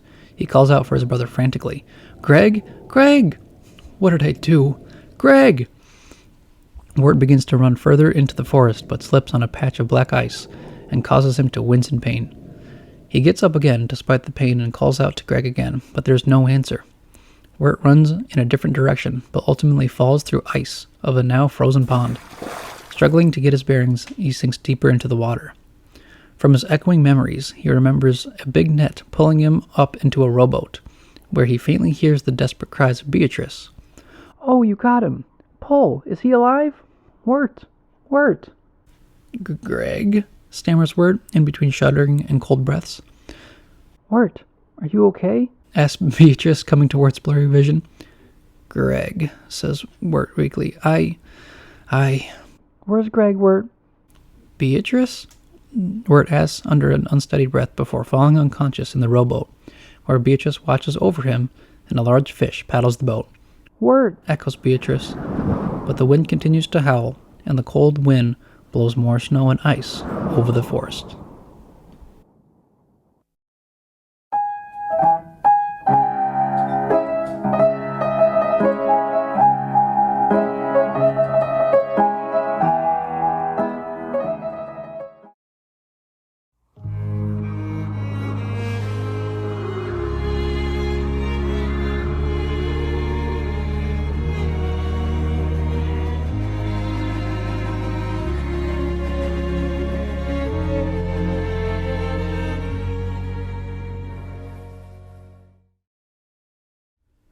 Chapter 9. Into the Unknown.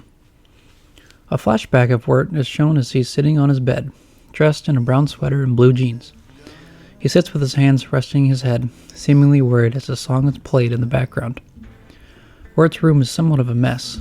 On his bed, his clarinet lays open, while on his floor is a scatter of papers, books, and socks, while on the wall is a continuation of papers with scrawlings on them.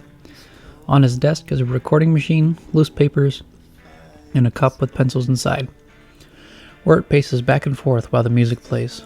Finally, he decides to go to the tape recorder and pulls out a cassette labeled For Sarah. He throws the cassette, causing the tape to become tangled. He looks at it for a moment before picking it up again and rewinding the tape with a pencil.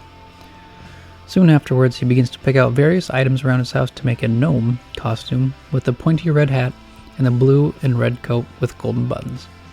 He stands in front of the mirror, where, with the fan blowing the cape, he accepts the costume. Yes! Yes! Exclaims with triumph before he leaves his house, grasping the cassette in his hand. Into the unknown. Later that night, Wirt appears at a high school football game, but he stays behind the fence that leads into the bleachers, full of fans who are cheering at the players on the field. Near to the sidelines is a mascot shaped as a bee. Wirt looks at the mascot with a wide smile. From behind Wirt, he hears his brother, Greg. "Goodbye," calls out Greg, backing away from a house that's close to the high school field. "Thank you, old lady Daniels." "Goodbye, Gregory," waves the woman, who has pink hair, dressed in pink and blue outfit and holding a rake. "And please don't call me old lady." "Yes, sir, young man," responds Greg before coming up to Wirt. "Hey, Wirt, what you doing?" "Nothing," responds Wirt. "I was helping old lady Daniels rake some leaves in exchange for candy," says Greg, holding a handful of wrapped candy. "Greg, it's Halloween. Candy is free." "Old lady Daniels says nothing in this world is free." "Oh, hey, look, I also got this rock." Greg pulls out a rock with a silly face painted on it. "Hey, Wirt," says Greg in a deep voice. "Want to learn some rock facts?" Wirt looks away towards the stadium. "So," continues Greg, putting away his rock, "you want to go look for frogs with me like you said you would a while ago and haven't done it yet?" No, I'm busy," says Wirt, staring at the mascot. "Is that bee named Sarah?" asks Greg. "What?" "Your tape says, 'For Sarah.' Are you going to give it to Sarah the bee?" I want to, but I can't." "Can I see it?" "Yeah, it's just a tape." Yeah. Okay, I'll give it to her for you." "Oh, Greg, no, wait, no!" Despite Wirt's calling, Greg runs ahead, but bumps into a few more high school students dressed in Halloween costumes. All three of them are girls, one with bunny ears on her head, the second dressed as a cowgirl, and the third as an egg. Greg bumps into them. "Oh, look at you!" cheers Kathleen, the one with bunny ears. "What are you supposed to be?" "It's an elephant costume," blurts Greg, trying to replicate the trumpeting of an elephant. "See my trunk?" "Yeah, that's cute," says Kathleen flatly. "I'm an egg," says Rondi bluntly. "Yeah, everybody knows you're an egg, Rondi," says Kathleen. "Shut it, Kathleen," bickers Rondi. "Whatever," snaps Kathleen. "So what are you, Wirt? Some kind of gnome?" Wirt walks forward at the comment. I don't know. Well, I thought I'd just, Hey, what's this?" asks Kathleen, grabbing the tape from Greg. "That's Wirt's tape for Sarah," answers Greg. "Oh, Wirt loves Sarah," calls out Kathleen mockingly. "You want us to give it to her for you?" It's for a different Sarah," stammers Wirt. "Not the one you're thinking about." "Yeah, Wirt's talking about mascot Sarah," says Greg. "The one he's been looking at all night." "What?" says Wirt, embarrassed. "Ooh," all the girls say. "Wirt's got a crush on Sarah," says Rondi. "Well, you better act fast, because we heard Jason Funderburger is going to ask her out at the Halloween party tonight." "Jason Funderburger," repeats Wirt. "Yeah," says Kathleen and Rondi. But, stammers Wirt. "You okay, Wirt?" asks Rondi. "Yeah, everything's Jason Funderburger," he mumbles. "What?" ask the girls. Jason Funderburger," stammers Wirt. I gotta go." "Bye," says Greg as he and Wirt back out of the stadium and into the town, where multiple houses are lit from inside, welcoming Halloween. "Is the dove never to meet the sea for want of the odious mountain?" Wirt recites quietly. "Hey, so," says Greg from behind him, "frog hunt?" "Huh?" says Wirt. "I keep hearing ribbiting around town, and I think it's the last frog of the season." "No, I just want to wallow in misery. Sarah and Jason Funderburger. Ugh, that guy's got his act together. He's the total package. I can't compete." "You're the total package too, Wirt," encourages Greg. "I bet she'll really like your tape." Wirt gasps in realization. "We never got the tape back," he exclaims. "I can't let her hear that tape." "Why not?" "That has got poetry and clarinet on it, Greg. Poetry and clarinet. Sarah and Jason Funderburger are going to start dating, and then they'll hear that tape, and then they'll just sit and listen to it and laugh and laugh and laugh. Why don't you ask Sarah out first? That way..." No. Ugh. Why did you have to take that tape? My life is crumbling all around me." "Okay, I think we should put our frog hunt on hold and go get that tape back." Wirt and Greg hurriedly run back to the high school stadium, where the last of the crowd is cycling out. The brothers end up meeting the same girls in costume from before. Guys, where's the tape? Asks Wirt quickly. We put it in Sarah's jacket for you, answers Kathleen. You better hurry. She's changing in the track shack. Excuse me, says Wirt, knocking over Undy. The jacket. Wirt hurries over to a small shack where Sarah's jacket is hung on a post. A couple is standing by nearby talking to each other closely. As Wirt tries to dig through the jacket pocket, the younger guy of the couple looks over. Hey, he says, are you trying to spy on Sarah? No, says Wirt. Run, Greg. Wirt takes off immediately with Greg, but just as he does, Sarah opens the door of the white outfit, having a polka dot design and makeup on her face designed as a skull. She reaches for her jacket. Hey, Sarah, says the guy. Be careful, huh? There's some real creeps out there tonight. Thanks, Jimmy, says Sarah as she puts on a helmet and rides her bike away from the stadium. While Wirt and Greg follow Sarah's trail, they see two small kids in disguise as robbers and where a cop car is at a stop sign. Hey, you two robbers, you're under arrest, says a voice from the cop car before pausing. Nah, I'm just kidding. Happy Halloween. Hey, stop running in the streets. Just kidding. Happy Halloween. Wirt and Greg follow Sarah until she ends up at a house where multiple kids are dressed up in their own Halloween costumes. Music from inside blares loudly as Sarah enters the party. There she goes, says Wirt to Greg. Let's get her. Yeah, let's get her, says Greg threateningly, pounding his fists together. No, we're not going to get her like that. What are we doing? We're just going to get the tape back. Oh yeah, let's go in after her. I can't. I wasn't invited to this party. I'll go in. You weren't invited either. Oh, says Greg, but proceeds to go closer to the house. From the crowd outside, a younger man says, yeah, man, there's lots of bat and ball games besides baseball. One old cat, two old cat, stool ball. Greg continues to walk into the house, trying to ask around for something, but Wirt can't tell as he's still outside, waiting for Greg as he walks around and talks. Why are you talking to them? Asks Wirt, mainly to himself. Greg points at Wirt, where a bunch of students dressed up in costumes look directly at him. He panics before he enters the house. Oh, hey guys, says Wirt. I don't know what he said, but it wasn't true. Oh, hey Wirt, says the group. How's it going? Oh, yeah, stammers Wirt. Well, see you around, guys. Wirt backs up from the group, unknowingly bumping into Sarah. I used to be really good at ballet, says Sarah, talking to one of her friends, but my mom wanted me to be a wrestler. Oh, Wirt, you're here. Oh, well, hi, begins Wirt nervously. I was just asking you if you were here, so Sarah says. Oh, wow. Oh, hey, we're gonna go to the graveyard. Oh, are you gonna do something there? Nah, we're just gonna hang out and drink age-appropriate drinks. Like juice? Yeah, whatever. Age-appropriate stuff that's not illegal. Hey, you should come. I don't. From a different room, Jason Funderburger comes up to Sarah, dressed in a dark green suit. Hey, Sarah, says Jason in a very nasally voice. Are you ready to go? Hey, Jason Funderburger, says Wirt dismally. Oh, hey, Wirt, he says again nasally. Let's go, Sarah. You coming, Wirt? asks Sarah. No, says Wirt quickly. You go have fun with Jason Funderburger. Okay, sighs Sarah longingly. But if you want to stop by later or something... Bye, Wirt, mumbles Jason.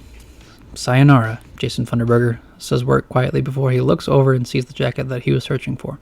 Sarah's jacket! My jacket! Thanks, Wirt, says Sarah suddenly from behind him. Well, see ya. Hopefully. Bye, says Wirt before going to himself. The small group of friends leave together and end up walking into Eternal Garden, the closest cemetery.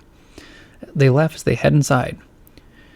You're limiting the universe to only things human can understand, begins Sarah to her friend.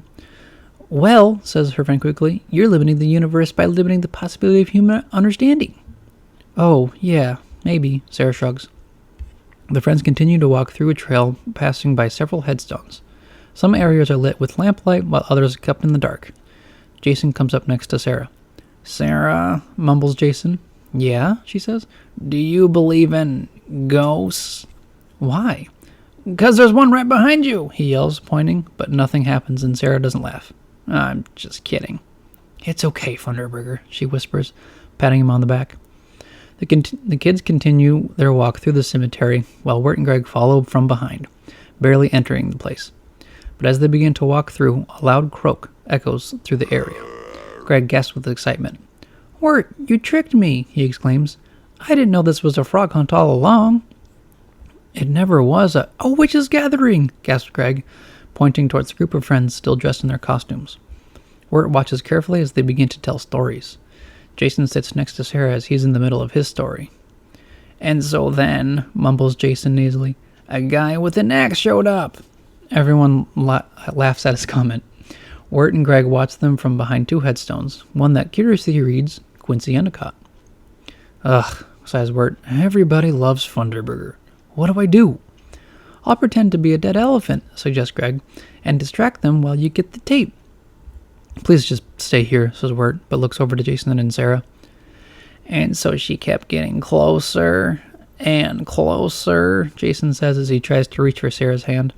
Behind the headstone, Wirt grumbles furiously. Go, Greg. Do it, Wirt says shortly. Okay, says Greg happily. You can let go of my hand now, says Sarah to Jason. Oh, yeah, he mumbles. You could hold my hand, Funderburger, I don't care, says one of the friends quickly. Greg steps out from behind the gravestones and trumpets like an elephant and moves in weird steps. Hey, isn't that Wirt's little brother? Asks one of the friends. No, answers Greg. I am the headless elephant.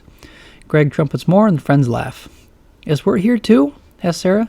Over there, shouts Greg, pointing directly toward Wirt, who ducks behind the headstone, but his pointed hat can still be seen. Wirt, we can see you, man, says the friends. What are you doing over there? Asks Sarah. Oh, hey guys, stammers Wirt. Greg, there you are. Totally wasn't spying on anybody. I was just looking for... Just then, the headlights of a cop car and the red and blue lights flash brightly at the kids. They all stand up in a panic. What's going on here? Demands a voice from the megaphone. Is this some kind of witches' gathering? You're all under arrest. Run! Shouts one of the friends, and they all scatter in different directions. Hey, calls the voice. I was just kidding. Slow down, kid. You're gonna trip or something. Run, says Greg. Where do we go? Asks Wirt. That way, points Greg, but they end up at a stone wall, covered in leaves and roots. Greg, why did you say this way? I thought I heard a frog.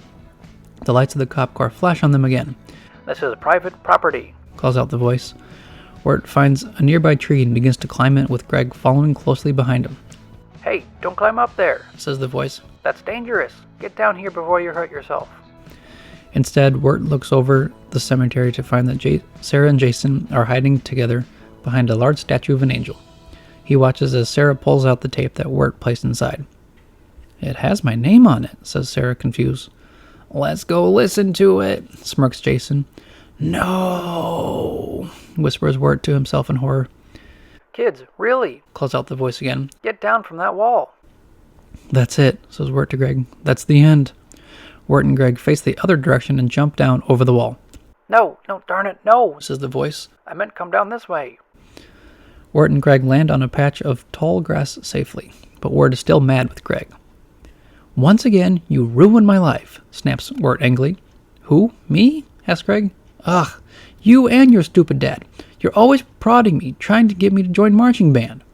Oh yeah, if you join the marching band, you can hang out with Sarah more. That ship has sailed, Greg, thanks to you messing that up too. A loud croak echoes nearby. Hold that thought, Wirt, says Greg, searching for a frog in the bushes close to them. What are you doing now? Groans Wirt. Ha-ha! Greg announces as he pulls out a large frog from the bushes, who looks startled at first. We found our lucky frog. We have to name him for good luck, he says as the frog croaks again. I don't want to have anything to do with you or that frog. Okay, I'll try to think of a name myself. Ugh, I'm leaving. But just then, the sounds of an oncoming train comes loudly from around the corner. The lights of the train suddenly appear in front of them. In a moment of panic, both Wirt and Greg jump to the side, where they tumble down a steep hill into a thick forest, and as they are constantly rolling and hitting the ground, they splash into a deep river, where both of their bodies begin to float daintily to the bottom. The scene shifts back to the present day, where Wirt finds himself slowly waking up in a cramped space and surrounded by a family of bluebirds, nestled closely next to each other. There is a faint humming, singing, as Wirt groans with a weak voice. Huh? Where? He grumbles. Oh, you're awake, says the motherly bird, grabbing a spoon. Here, eat some dirt. as she shovels a spoonful of dirt into Wirt's mouth, but he spits it out in disgust. Beatrice? He asked, confused. You know my daughter, gasped the mother bird. Where is she? I don't know. Greg's frog croaks slowly and weakly from the side, where Wirt can see that outside is a terrible blizzard. Somebody left you and that frog on the doorsteps, explains the bird. Beatrice, assumes Wirt. But have you seen my brother? No, I'm sorry. I gotta go. You're in no shape to head into that snowstorm, young man. Here, eat more dirt. Wirt takes the spoon himself and munches on the dirt. Thanks. Come on, guy, says Wirt, taking Greg's frog carefully in his arms. Let's go find Greg. At least wait until the storm dies down a bit. You'll be no good to your brother dead. I was never any good to him alive either, admits Wirt grimly as he climbs out of the large tree. Thank you. Thank you so much. If you see Beatrice again, give her a hug for us. Wirt pauses as he walks outside. Yeah, he mumbles softly before going back out into the blizzard. The mother bird and her family watch as Wirt slowly disappear into the heavy snowstorm, returning once again into the unknown.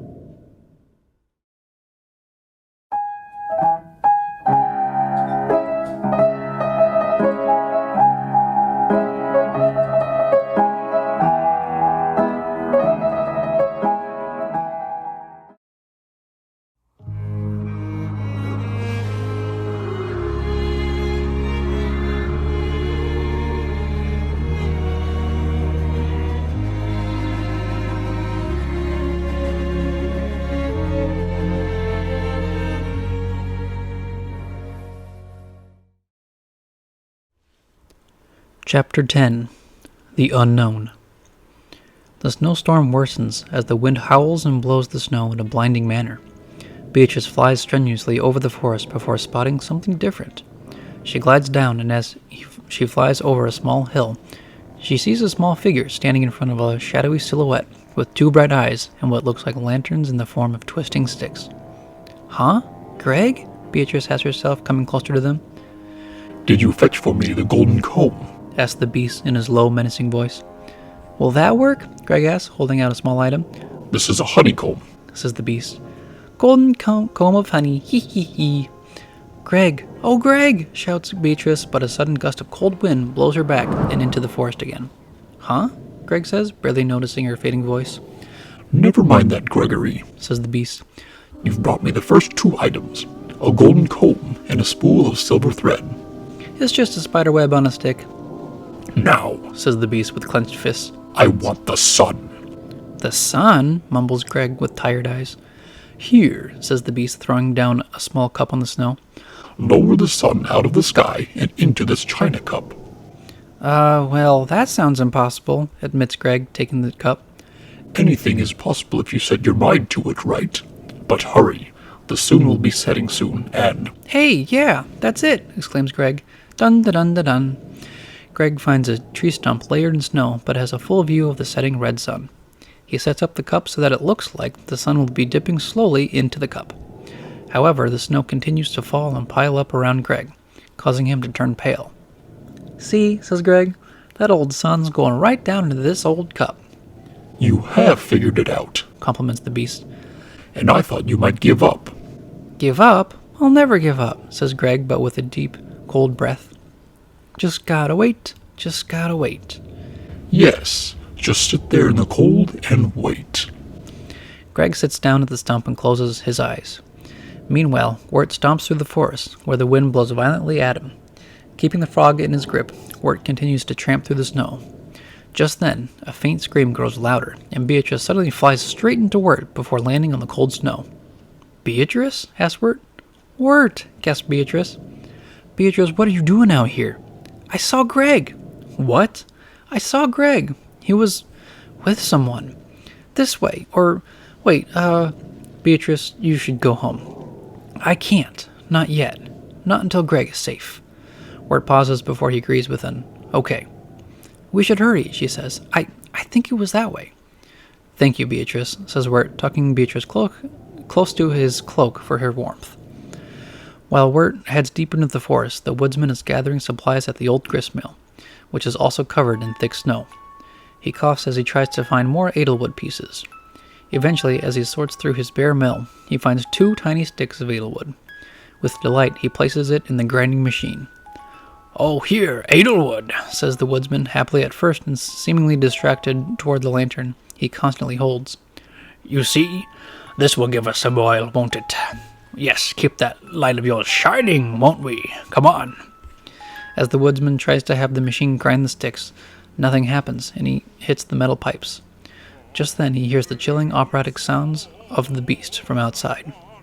The woodsman gasps before he grabs his axe and heads outdoors.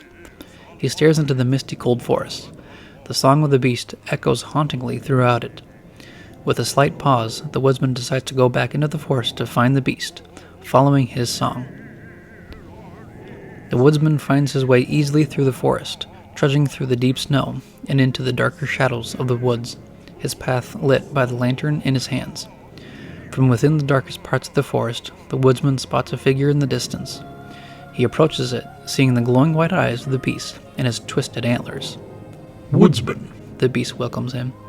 "I knew you would come. I have something for you." The woodsman looks down at the ground to see Greg's body wrapped tightly around branches and leaves, his skin turning pale and his eyes sunken with exhaustion. "Oh, what have you done?" shouts the woodsman. "Why, I've given you another edelwood," says the beast calmly. "No!" "He will burn nicely in the lantern." "No, I won't do this." "You've been grinding up lost souls for years."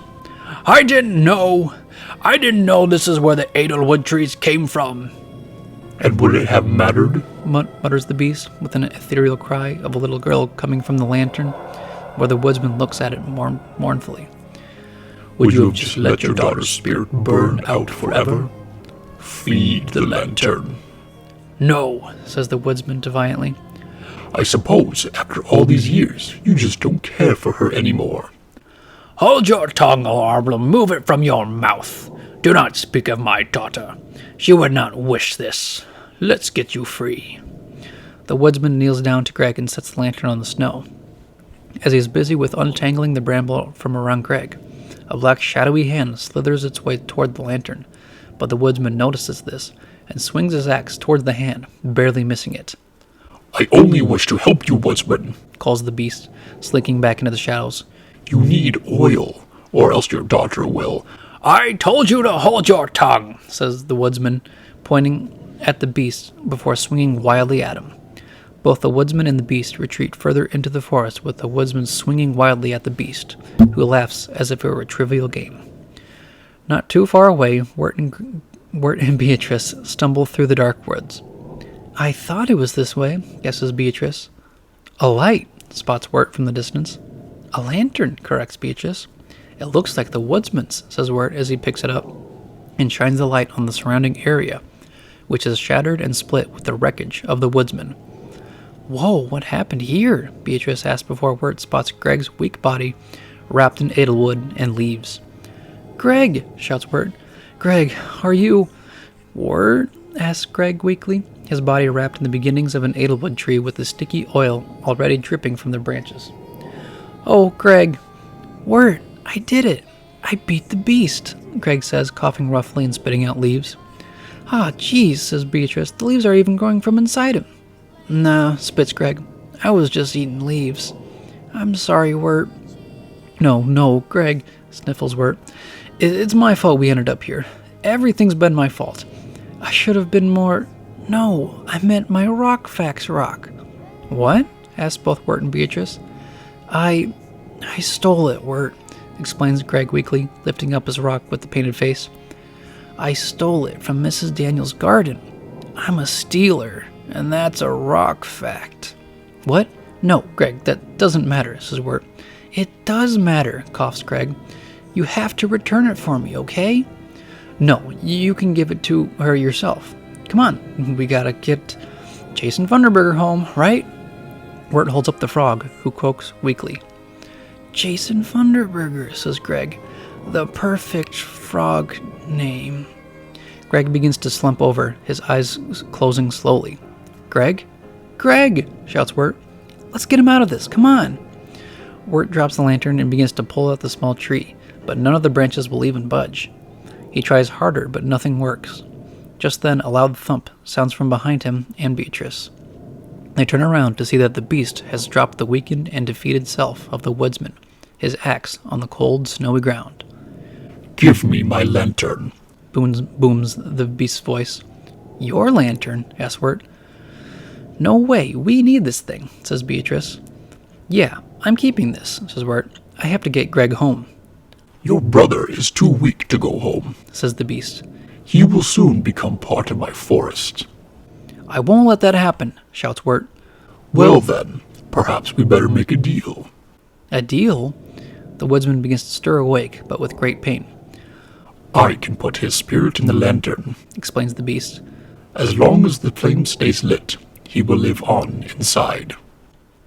Wirt looks at the lantern and over at Greg, wrapped in the small tree, and back again at the beast. Take on the task of lantern bearer, continues the beast, or watch your brother perish. Come here.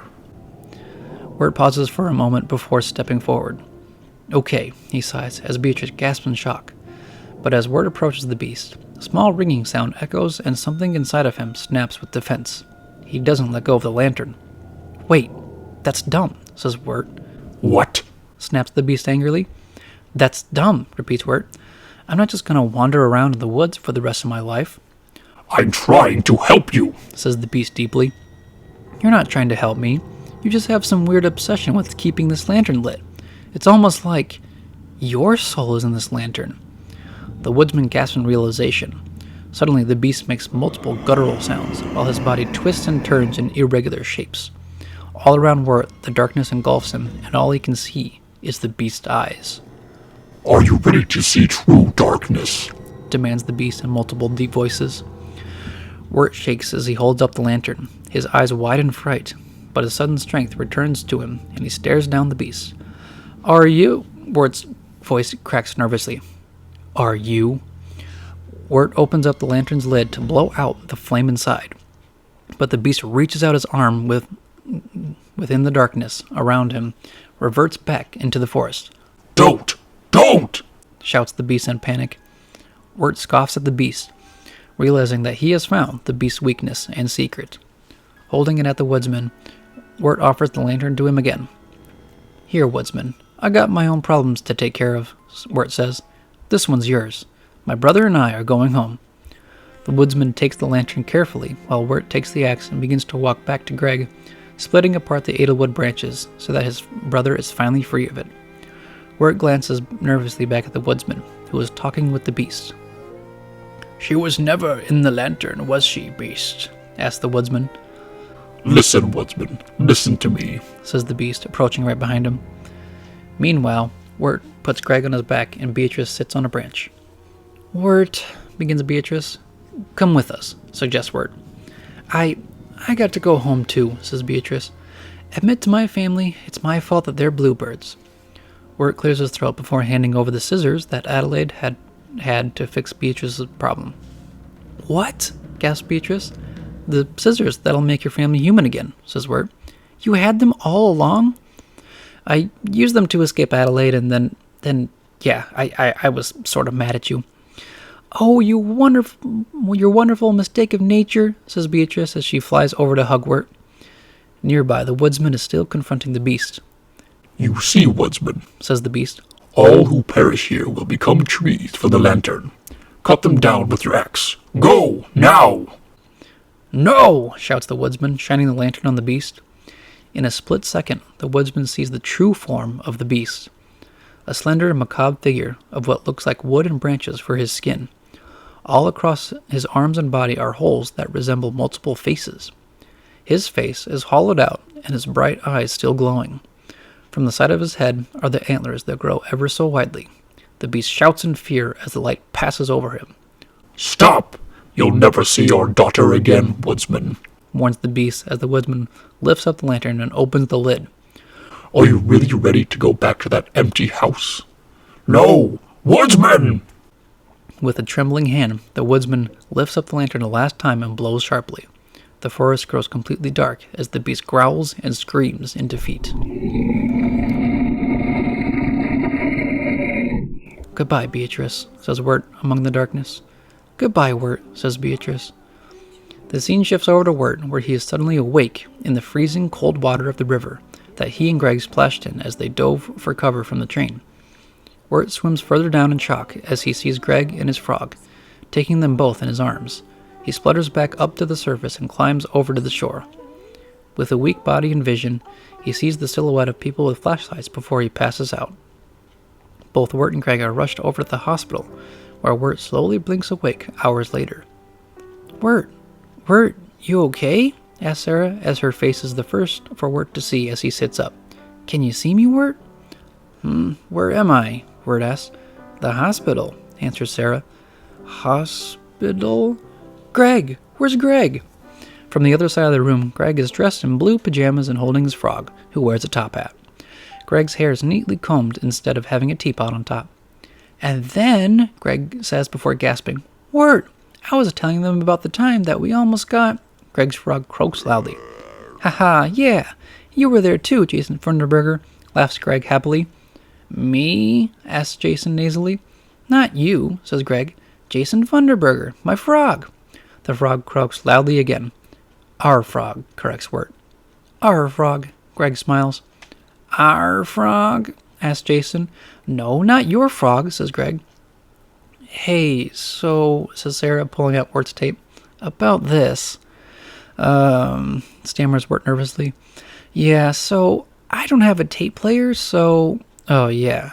So, maybe we can listen to this... You can listen to it at my house. Yes, says Wirt confidently, making Sarah smile. Maybe we should listen to some other tapes first, though, and sort of make our way to this one. This one's a little bit... I mean, you can listen to it. As Wirt and Sarah talk, Greg holds his frog, who is dressed up in socks and a hat.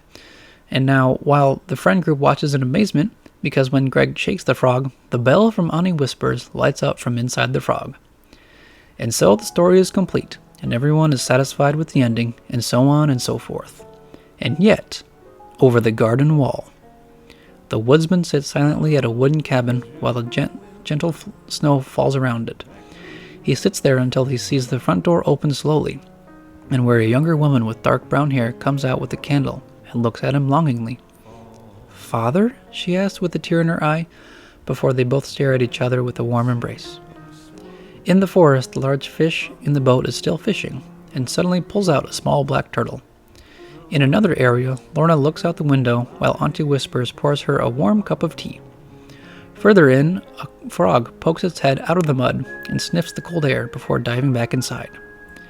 In yet another place, Marguerite Gray looks up at a portrait of Quincy Endicott and Fred the horse lovingly. Small toys of the people at the Rainy Tavern are set down on top of a shelf. Still further in, a large circus is being acted and played out, and where Miss Langtree and Jimmy watch it together with their animal students. And back in a humble, simple barn, there lays a few skeletons dressed in pumpkin outfits, where Enoch's balloon head pops at the top, revealing a black cat. Finally, a young girl with red hair sits at a window inside a large house, and with her brown and white dog, they watch the snow fall. From behind her, a voice calls out, "Honey, eat your dirt," says Beatrice's mother. "Mom, stop calling it dirt," says Beatrice as she heads over to the kitchen area where a large family, mostly children, are enjoying their time at home. "What are you going to do about it?" says her mother. "Turn us into bluebirds again?" "Mom." The family laughs as Beatrice takes a bite to eat. At last, the old grist mill is laying in fresh snow, and where nobody has taken up refuge, lying still and empty in the forest. In the final moments, Greg's frog finishes his singing as he sits back at a grand piano and spirals away from the focus. And in the last image, Greg sits down his painted rock in a garden, returning his item back to its owner. The end. The loveliest lies of all.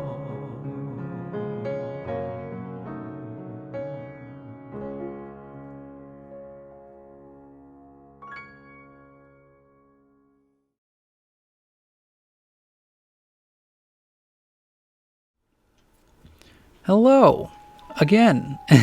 If you've made it this far, it means that you have finished the story, And hopefully you guys enjoyed my somewhat decent retelling of Over the Garden Wall.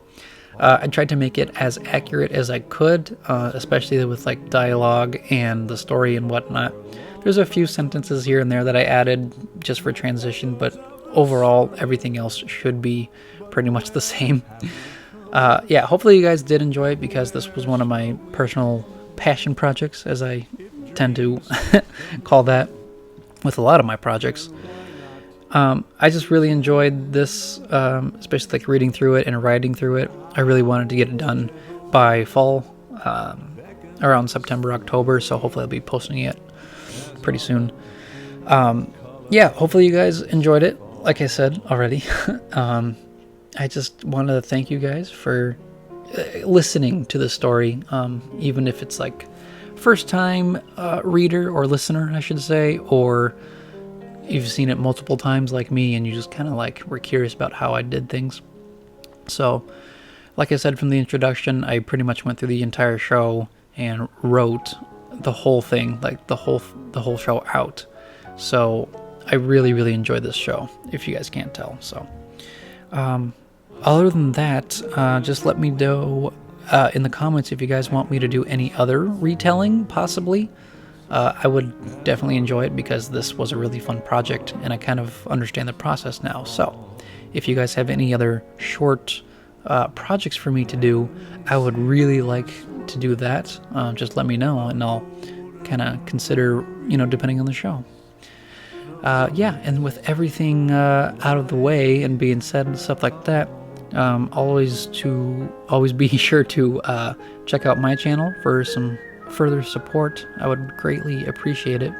If you guys want to listen and watch my other stuff, it'd be very great for me. So once again, hopefully you guys enjoyed the story, and I'll see you guys in the next one.